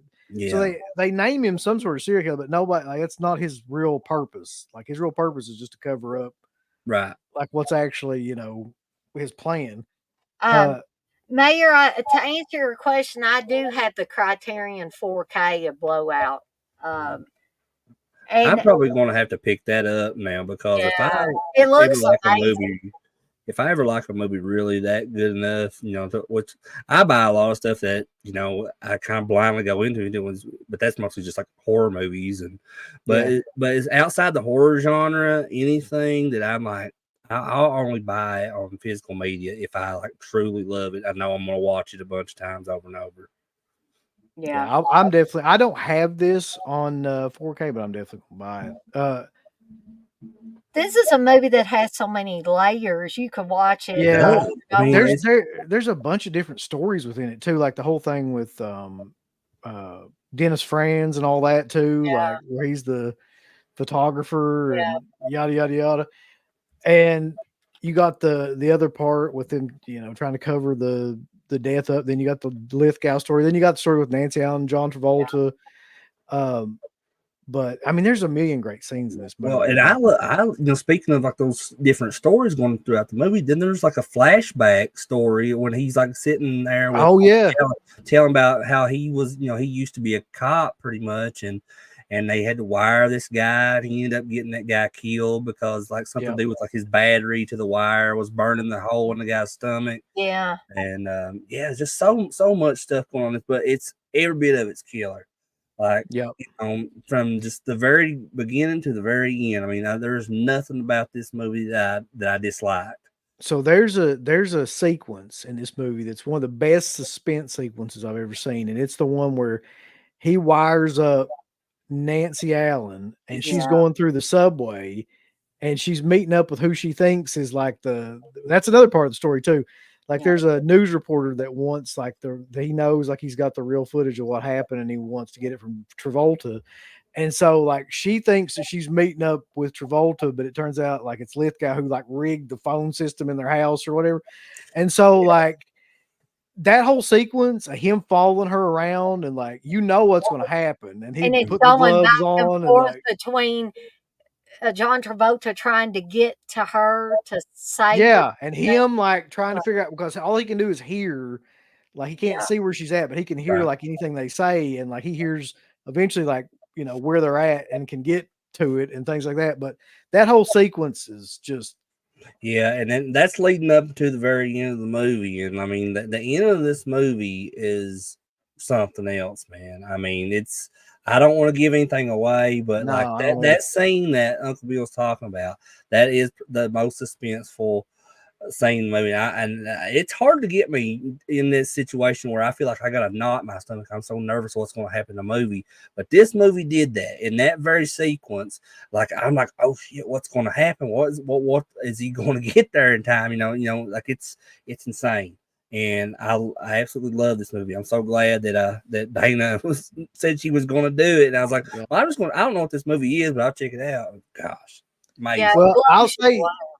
I'll say this real quick too. Not to give anything away, but the shot with the fireworks, that's like a 10 out of 10. Oh That's a my 10 god! out of 10 shot. I mean, I don't everything even in this is beautiful, man. Yeah, but that's like on a whole like I don't even know how somebody comes to that idea like that way and how I like that shot and everything, but that's crazy, man. Like that's brilliant to me. But man, see, like I started watching this movie the other night, and then like Candace was down at her mom's the time when I started watching it, and I probably got about 30, 40 minutes in, and I just called her and I started telling her about this movie and like how killer it is. And she's like, well, I'm getting ready to come back down to the house. And I said, well, okay, I'll start it over. I don't care to watch that 30 minutes over again. So she came home. We sit down and watch this.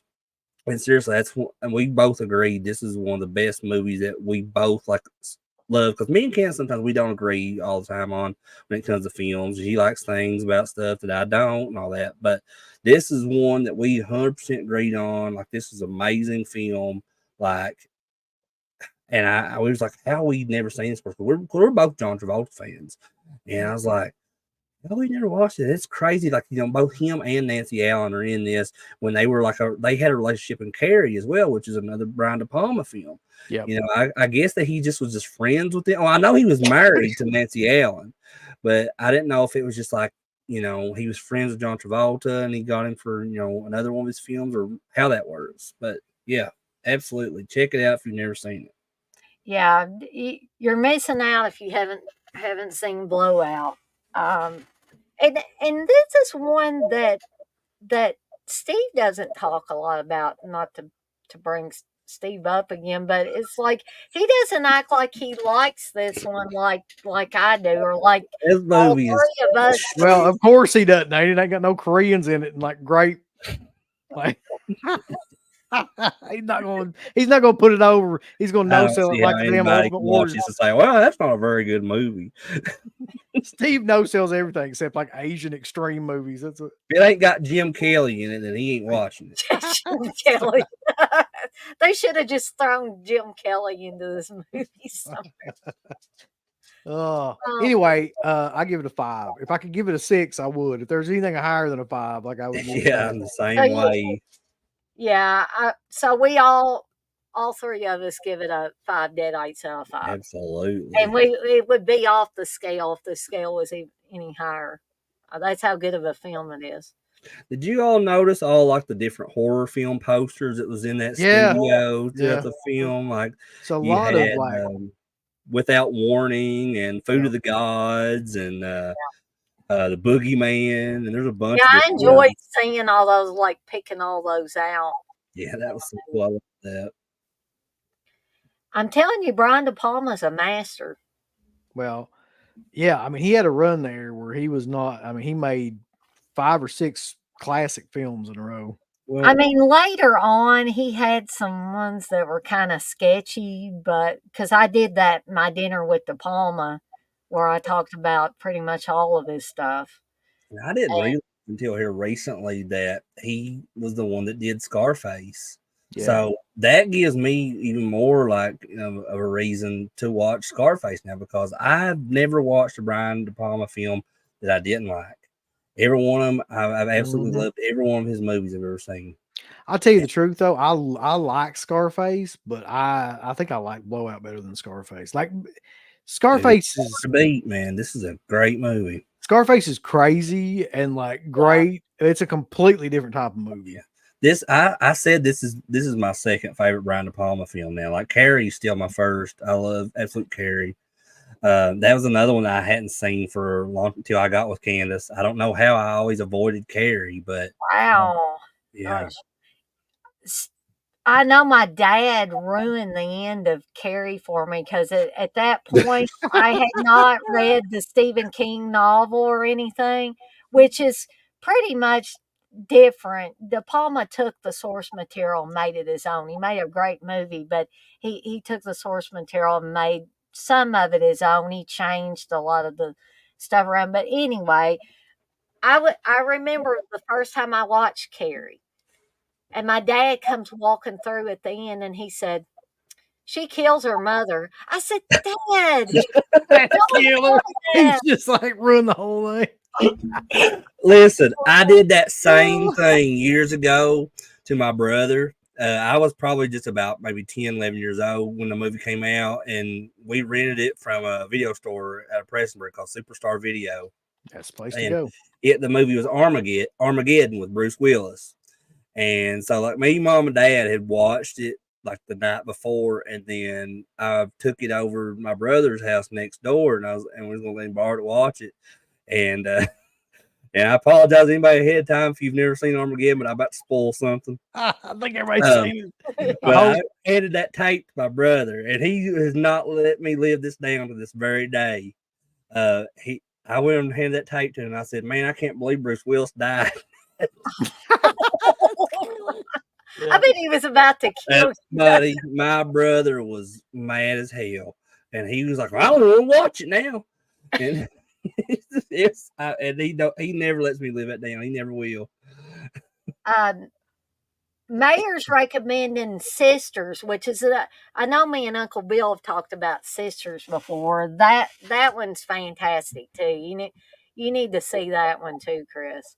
That's a early. I've seen Sisters. You've seen Now Sisters? Okay, yeah, because I was I was a big fan of early Margot Kidder stuff anyway, and I love Black Christmas. I love the Christopher Reeve Superman films, Amityville Horror. I mean, she's great. Her early stuff is great, man. And what about Black Christmas? yeah, that's one I mentioned because that's it's crazy when I met John Saxon from Black Christmas.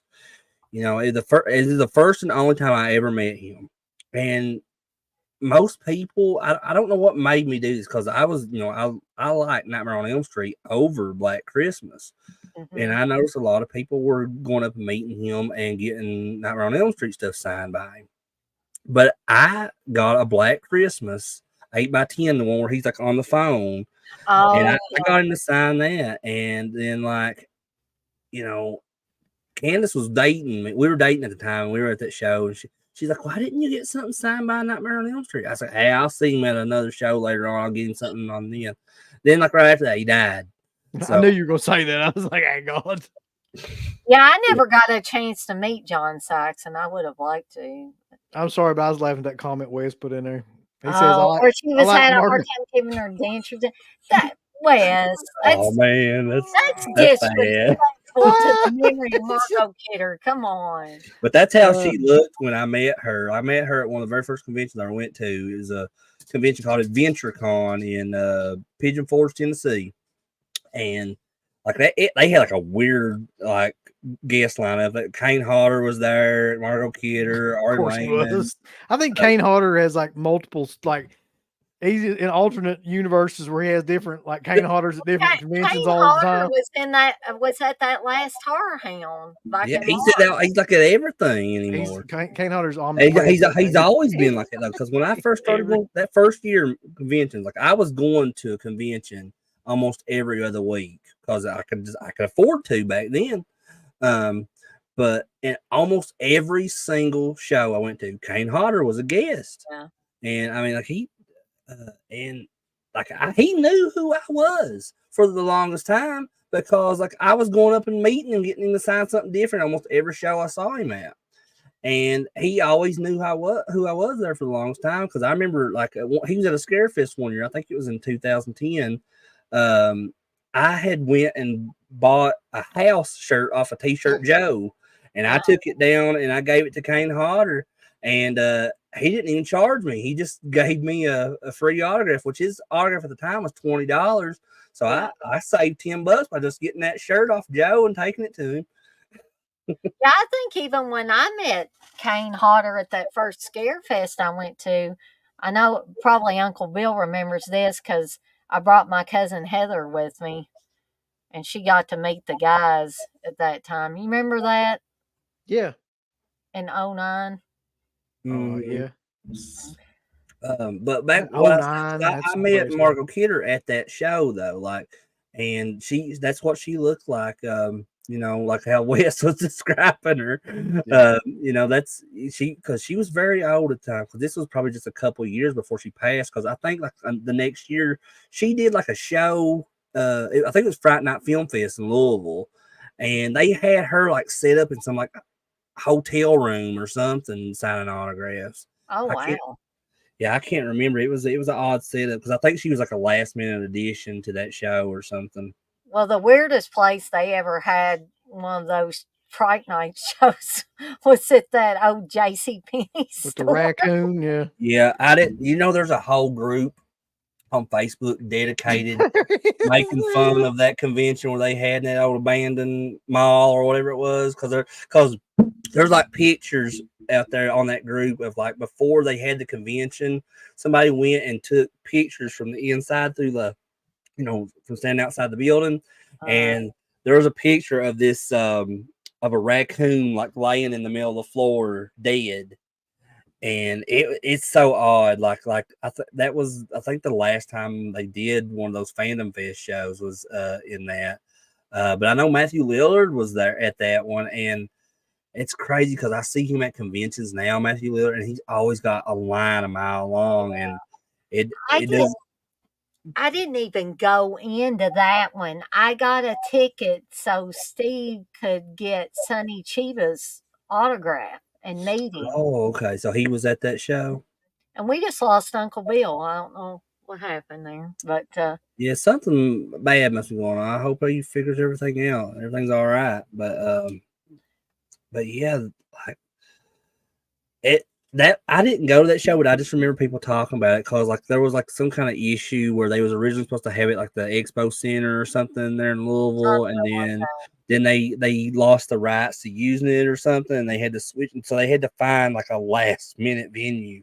So yeah, it's it was so I weird. don't know. I mean, I don't really know the details, but it doesn't seem like it was really the convention's fault. It just seems like that they just were kind of desperate. They just need to find something Yeah, quick to have this. And that's stuff that happens for real. I'm for sure with a lot of these convention promoters and stuff. I mean, unless they have like some kind of contract where they can, like right, Horror Hound, I think has a contract with that Sharonville convention center where they right, have every horror hound in Cincinnati at that location. Um, but like I said, I'm not a promoter. I don't claim to know all this stuff of how those things work, but I do commend the people that have to put those together because that can be very stressful for sure. um, Chris, Mayor's wanting to know: did John Saxon have any Tenebrae photos that he would sign? I don't remember seeing any. Like I said, this was probably Uh, this is about 13 years ago, I would say. When I met him, it was at a horror hound where I met him, and it was when they still had the horror hounds in the hotel across the street from where the convention center is. Right, And all I remember, the best I can remember, is that he just had like Nightmare on Elm Street stuff, Black Christmas, and he only had that one Black Christmas photo, the one that I got from him. Um, and I think he had some Enter the Dragon. I think it was Is that the one he's in? yeah, Enter the Dragon. mm, I think he had some Enter the Dragon stuff on his table as well. But other than that, I really can't remember because I think at that time I didn't even know what Tenebrae was. So right, if he did, I wouldn't have recognized it. yeah. Well, guys and gals, I would love to wait and see if Uncle Bill could come back on here, but once again, I've drank too much Mountain Dew and Oh, I've got to go to the restroom. So, uh, oh, Uncle Bill, you're wanting to come back on here? He's wanting the link again. Well, I'm going to do this especially for Uncle Bill because I'm nice like that.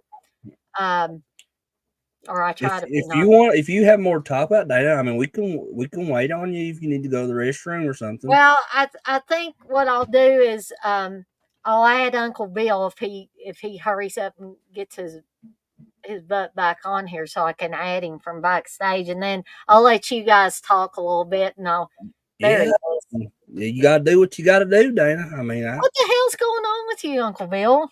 Buddy, I'm gonna finish this fucking stream. If it kills me. My fucking internet, it's just like going in Oh, it's your Wi-Fi. have you got storms or anything over your way or anything? No, I got something called Cracker Bottom. Oh, I know all about that. I had one of my friends from high school used to live there. I used to go up there all the time. Well, you know about Cracker Bottom, man. It's the middle of Well, nowhere. I'm going to let you guys talk while I run to the restroom, and I'll be right back. Do your thing, Dana. Yeah. Do you think, cuz? What are you talking about, though, Craig? What was I talking about? Saxon? Oh, I was just we Mayor had asked me if he had any Tenebrae photos from when I met him, which I said it was like 13 years ago, and I think at that time didn't even know what Tenebrae was at the time. So if he did have photos, I wouldn't have recognized them. But because all I remember him having was with that one Black Christmas photo that I got him to sign. He had a bunch of Nightmare on Elm Street stuff and some Enter the Dragon stuff. That's one dude that I don't know why, but I never met him. Like, I don't remember him. He might have been at a show that we were at, but I don't remember it. You were at that show. Well, wait a minute. No, you guys weren't. That was one that you guys were not at. It was, like I said, this was like 2011, I think, and this was the only show I had been to that he was a guest at, because I remember like not long after that he passed away. Yeah.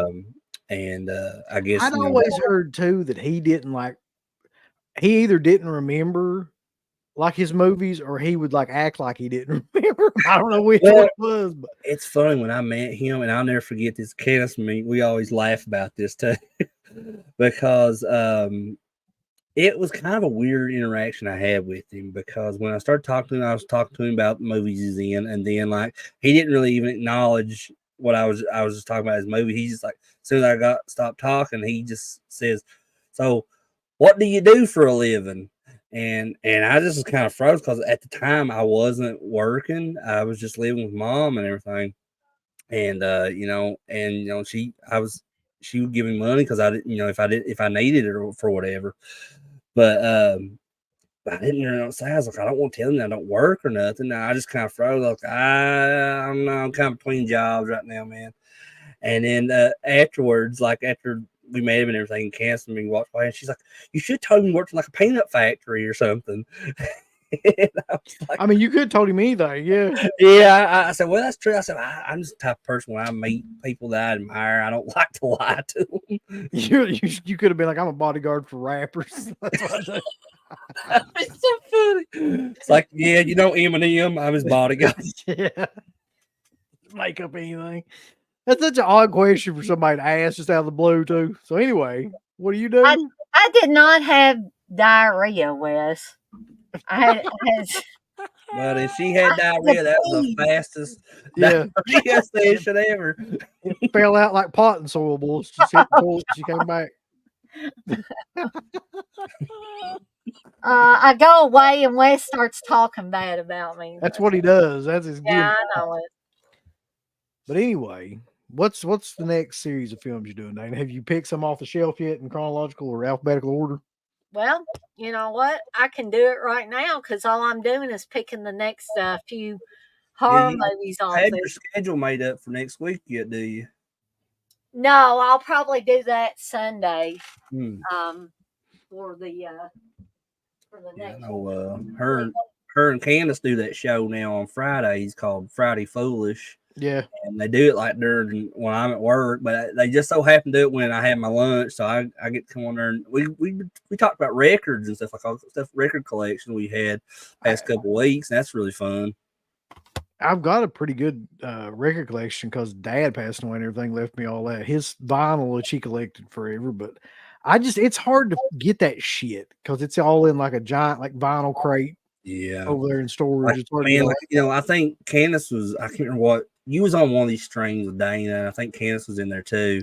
And she was talking about all these VHS that we have. And I'm going to try to get a list of both you and Wes of that stuff, because I know you said you was kind of interested in it. Yeah. But man, she ain't kidding, man. We have probably over 5,000 tapes in that storage unit. Good gracious. I'm sitting here thinking too, like, what the fuck would I do with that stuff? Like, That's what I said. I said I can't bring all these in my house. I said they want to stay over here until I figure out what you to do. can make you a little like fort out of VHS tapes. Man, you literally could with the amount that I got. Wes, it's not everybody hates England. It's everybody wants England. Why would you say something like that? Dana, why do you ask these questions? You know how he is. Like, it's Wes, he hates Robert I Danger. mean, He hates he Nightmare on hates- Elm Street films. Yep. He says they're worthless and they're never going to come out on Screen Factory's 4Ks. And he's so upset. Well, so he hates that because everybody hates England. Would be a great show. Well, this is where we talk shit about all these films. I'll let him do a show. Everybody hates England. You and him can do that show. That reminds me, my nephew roasted me once. He's like, you know that show Everybody Hates Chris? He said, that's about you. And I was like, God, thanks, buddy. That's tough. Yeah. John wants to know, Chris, do you have rare horror tapes? I do, but that's probably about the extent of what I'm actually going to keep. Is like, because like I said, all these tapes that I got, they're not just like one genre. It's like everything, like stuff that I've probably got every friggin' Disney movie in those clamshell cases that there ever existed, and any other kind of clamshells probably too. Like, I mean, it's insane the amount I got. I'm like, because there's times I'll go over to the storage unit and I'm like, man, I regret ever getting all these because this is crazy. I don't know what I was thinking. I must have been like absolutely obsessed at the time with VHS tapes. Obsession, that's a big part of it, I think. But here's the movies I'm going to cover for next week's Triple Threat Review show. Everybody's going to love this one. Boarding House. Oh, shit. I haven't seen that one either. I guess I'll be checking that out. But just take it easy on yourself, Chris. Don't watch the 3-hour cut. Do not watch. Don't watch any of it. Just act like you did. Come back on there. John Wintergate on there. Oh, Jesus. Okay. I've heard of that one, but I've just never seen it. John Carpenter's Body Bags. That's a killer one. And I don't know how many people have seen Body Melt. Body Melt, baby. Nope, haven't seen that one. That's actually a pretty fun movie. I'm not gonna lie. Yeah, it's fun. But that's what I'll be covering next Thursday. That's cool. Yeah, I've seen Body Bags before, but those other two, is that Body Melt? Is it on Tubi or anything? Do you know? It may be. I don't find out right now. Hold on. Yeah. Tubi's got like everything. I was looking at Tubi the other night, all the stuff that's on there. I was like, why do I even pay for Netflix and all this other stuff I pay for? I know, it's like Tubi has become the mecca of horror movies, especially. That and Pluto TV's got some good stuff on it too. I know Uncle Bill doesn't like these movies, but Pluto TV now has a Godzilla channel. And I think Steve was telling me about that, actually. I think there's a Mystery Science Theater 3000 channel on Pluto TV as well. It's all it play, and they have a Riff Tracks channel and all kinds of stuff. Steve's holding out for a grape channel. Oh gosh, I hope that never comes. And on the logo on the side there, it'll just be Steve's face. Hold on, they're gonna make a bunch of like VHS tapes or DVDs of his face on it. What year is that movie, Dana? Body Melt. This might be a different one. I thought it was 93. Yeah, it's on there, Crater. Okay, because I thought that you were doing like these both in alphabetical order and chronological order. No, Dana. Oh no, I ain't that smart to figure out how to do that. I just got to do one or the other. Because that's something I would do 100%. John says Body Melt is one of the grossest movies, no joke, and it's not just the body melting. Worse than Street Trash? I don't remember it being worse than Street Trash. Is it worse than Slime City, if you will? Yeah, that's another one I was thinking of. Or the stuff like the Chocolate Chip Charlie's scene. Oh yeah. Which, speaking of the stuff, I'll show off my little containers that I made a Oh, you while. got one of those? Uh-oh. But I've been no, wanting one of those. I got homemade ones, Chris, because I Oh, did a movie munchies. that's Oh, look at you there, made boy. that? Yep, I just printed That's off the awesome, stuff Dana. onto stickers and put them on these little That's killer. styrofoam containers. And I made it like a marshmallow cheesecake version of the stuff from the homicidal Are homemaker. you still doing the candles thing? Yes, sir. You should make like the stuffed candle or something, like like a vanilla candle or something. Yeah, I could do that. You could make one called Steve's Dry Cereal. It smells like cereal without milk in it. You gotta have a gimmick, Dana. Come on, we gotta think of some things for these candles. Well, I am going to be doing a movie munchies like not this weekend because I'm taking like every other weekend off of doing the watch alongs and the movie munchies. But when I come back, I'm going to be doing Norma Bates homemade cinnamon rolls, and I'm going to use my mom's recipe that she used while I was growing up. It's absolutely delicious. So, That sounds awesome, Dana. You make me hungry when you start talking about that stuff. well, these things will make you hungry. If you love cinnamon rolls, you'll like these. And I Steve see. always complains because he says they're made with biscuit dough. So what? Right Listen, I swear to God, Steve would complain about a fucking rainbow. We don't. Hey, back that rainbow's full of shit. I seen a comment Isn't that it? Mayor said. He said Sloppy Seconds just posted that they're doing a limited run Godzilla -1. Uh-huh. Is that it now? Is that like a distribution company or something? I've never heard of that. Sloppy Seconds like a bootleg company almost? Only Sloppy Seconds I've heard is a punk band from like years ago. I'm pretty sure they're like a bootleg company that puts, I don't know, Huh. that puts Yeah. out like really rare shit on like pretty good bootleg presses. I know that you said that you don't really like the Godzilla movies, but have you seen that one, that new one, Godzilla -1? No. It's, man, I'm telling you, I know a lot of people that's watched that weren't Godzilla fans, but they thought that movie was, and it's absolutely awesome.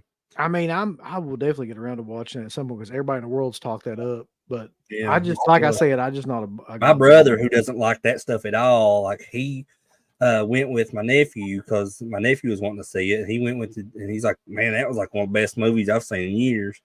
That's crazy. A lot of people have said that too.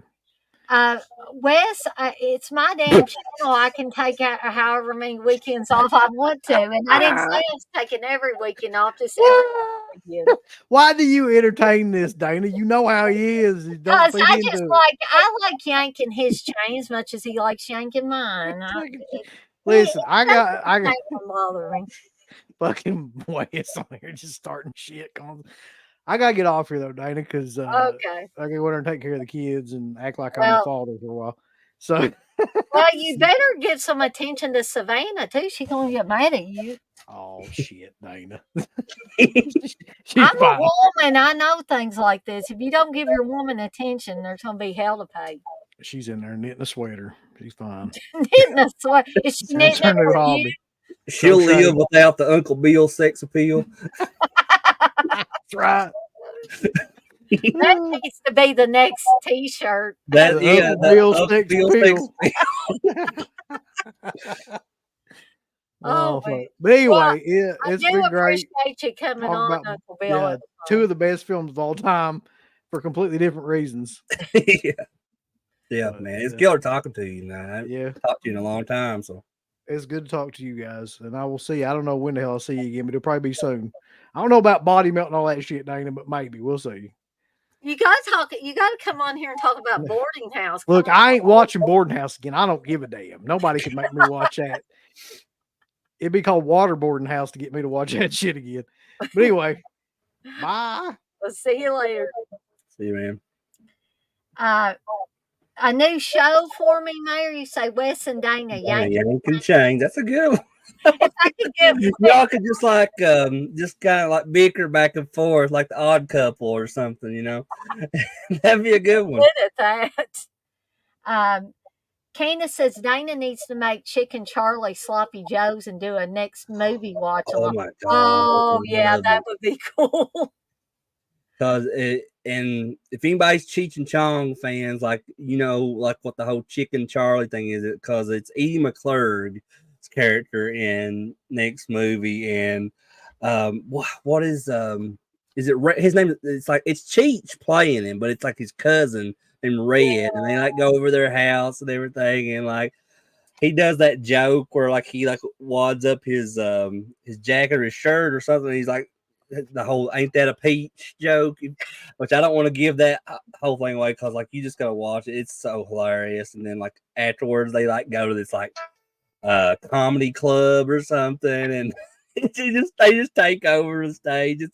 That's a killer one. I love anything Cheech and Chong, just about it. Candace says, "Holy sheep shit." Yeah, that's what Red says in the movie.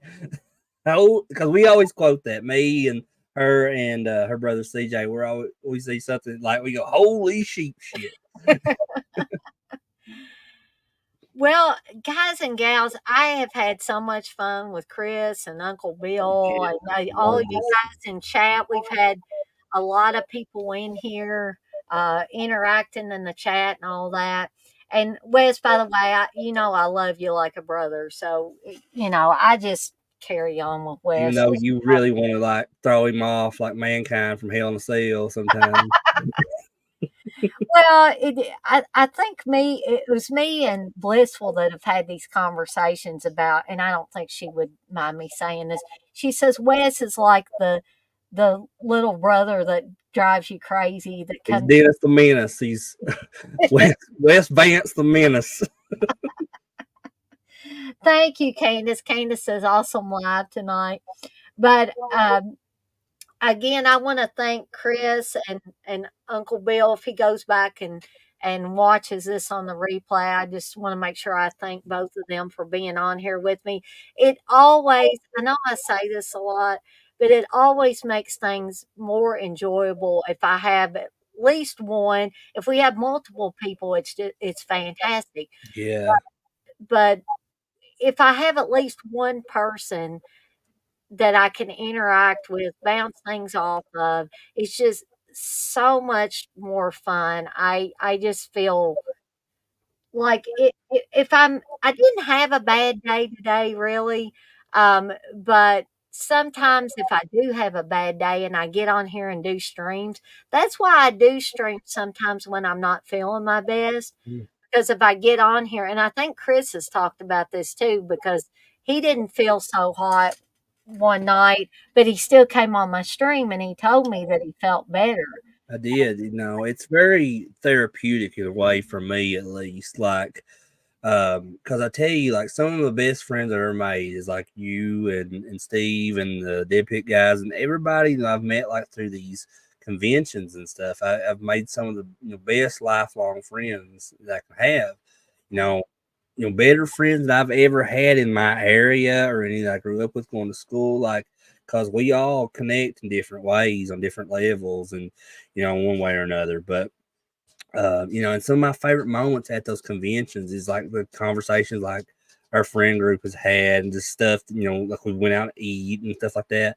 And, and I think like YouTube is a good, platform for us to like kind of, like talk about those times and those Yeah. stories and keep in touch with one another all the time. And like I said, this is like one of the things that I look forward to the most is coming on here and interacting with you and just other people that are interested in the same crap that I've pretty much dedicated my life to. But it's so fun, and I'm really thankful for that.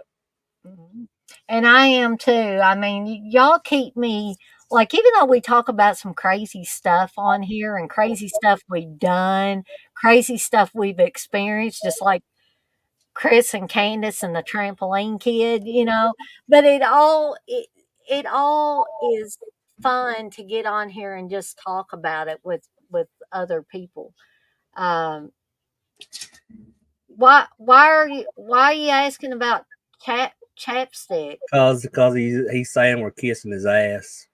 Oh, no, I don't. You know me by now, Wes. I don't kiss your ass. I don't kiss Uncle Bill's ass either. Um, I but don't need no authority, CK. but you guys are like my brothers, and Chris is like my brother, and Yeah. Candace is like a sister, another sister. You know, I Feel don't. that way. She's like the sister I never had because all I had was a brother growing up. But And I feel that same way because like, and I think Dead Pit has still got this uploaded somewhere on their YouTube channel, but like when me and Candace got married, we didn't, other than like our sides of the family, we didn't have a whole lot come to our wedding, but I can say that both Wes and Aaron were both there, and I'm forever grateful for that. I really appreciate that, and like, well, I know it was probably a couple years ago when Kansas dad was still alive. I showed him the video like that they did where like on the road and they're at a wedding and stuff. And my father-in-law, he loved that. He thought that was so funny, and he was all and ever since I showed him that, he was always all the time asking about Wes and Aaron if they was doing all right and stuff. He was just that's my the type of person he was. my parents ask about like Wes and Aaron too. They'd say, have you heard from them guys or them boys or whatever? As the parents will sometimes, because they are boys to them. We're Yeah. all kids to them. That's just how I thought. He was like that with everybody, though. He was always asking, that's same thing. Like, if he met them, it was his first time meeting them, and he hadn't seen them in a while, and he knew if I kept up with them or something, because like he met my uncle at our wedding too, and like he was always asking questions about my uncle and how he was doing. So like, yeah. But I don't want to get off too far into that because I'll start rambling again like I always do. Oh, that's okay. That's fine. You're wanting to time out Wes Blissful. Please, she said. She has the power to. She has Uh, uh, yeah, she just the ring. time him out and smack him upside the head. Which, speaking of that, I need to add you as a moderator too, because I've added Candace. If you don't Oh, mind, yeah, I'll add you. well, yeah, I'd be glad to do that for you, Dana. Um, yeah, I remember Candace telling me about it. She's like, she was so, but she said, Dana's actually added me as a moderator to her channel. I was like, that's awesome. You have the power now, guys. You have the ranch. You have the blue ranch, so you have the power. Um, but Blissful also said, "Great live, guys. Chat, you are awesome. Thank you, Blissful." And on that note, I guess me and Chris will skedaddle on out of here for the night. Yeah. But I just want to remind you guys and gals to be kind to one another and blaze that trail. Get out there and do your own channel. I know you guys can do it. If you don't want to do a channel, Oh, do a podcast. can I mention something else before we go, Dana? Yeah. That you just reminded me of that. So first of all, check out Dana and Candace both tomorrow doing their Friday Foolish. I think it's at 1 o'clock. Is that right, Dana? 1 o'clock One Eastern Easter. time. Mhm. And then also mine and Candace's channel and her brother, that we have a channel called Death by Stereo podcast, and we started pretty much last week. We did this new series called Video Dead, where we're like, Dana actually just did the newest episode that we'll be putting on there tomorrow. Last week we did an Eddie Money song, and tonight we did a Tom Petty Last Dance with Mary Jane. And Dana, joined us on that. So I think we're putting that one up tomorrow. And then there's another series we're doing called Terror Vision, where we're just covering like old classic TV shows and stuff, our favorite episodes. And we're starting the series off of that with the Munsters. So that will be on our channel tomorrow too, if you guys want to check all that out. But yeah, that's pretty much it for me, Dana. And I just want to remind everybody I'm doing a Terror Time tea tomorrow. I'm going to try Okay. to get my crumpets ready because I'm going to have tea and crumpets tomorrow. And if Yeah, you're I not, always forget that you do those early on Friday because like usually I'm working at the time, so I'm not able to catch those. but you can always watch them on the replay. Well, of course, well, yeah, we do anyway. I mean, can't watch all your stuff. But I'll be talking about He Knows You're Alone, which I wish Uncle Bill was still on here because he says this movie is like watching old people eat. That's what he told me one time about this movie. And I'm also going to be talking about Hell Night. Oh yeah, that's a good one there. I love Hell Night. That's probably that might be my favorite Linda Blair movie. Oh, really? Yeah, either that or Savage Streets. I'm kind of in between. I really like Hell Night. Hell Night is good. It really, really is good. Yeah, crumpets and Candace has got the drooling emoji. It looks like there. Yeah. Yeah, I'm torturing everybody talking about crumpets and cinnamon rolls and all that good stuff. But on that note, I got to get my grocery list together. I got to take care of a couple of things, and I got to see if I can make those crumpets and try them out tonight and make sure they don't taste just terrible um, before I get on the Terror Time tea tomorrow. So anyway, we're gonna get out of here and we'll see everybody next time. So bye everybody.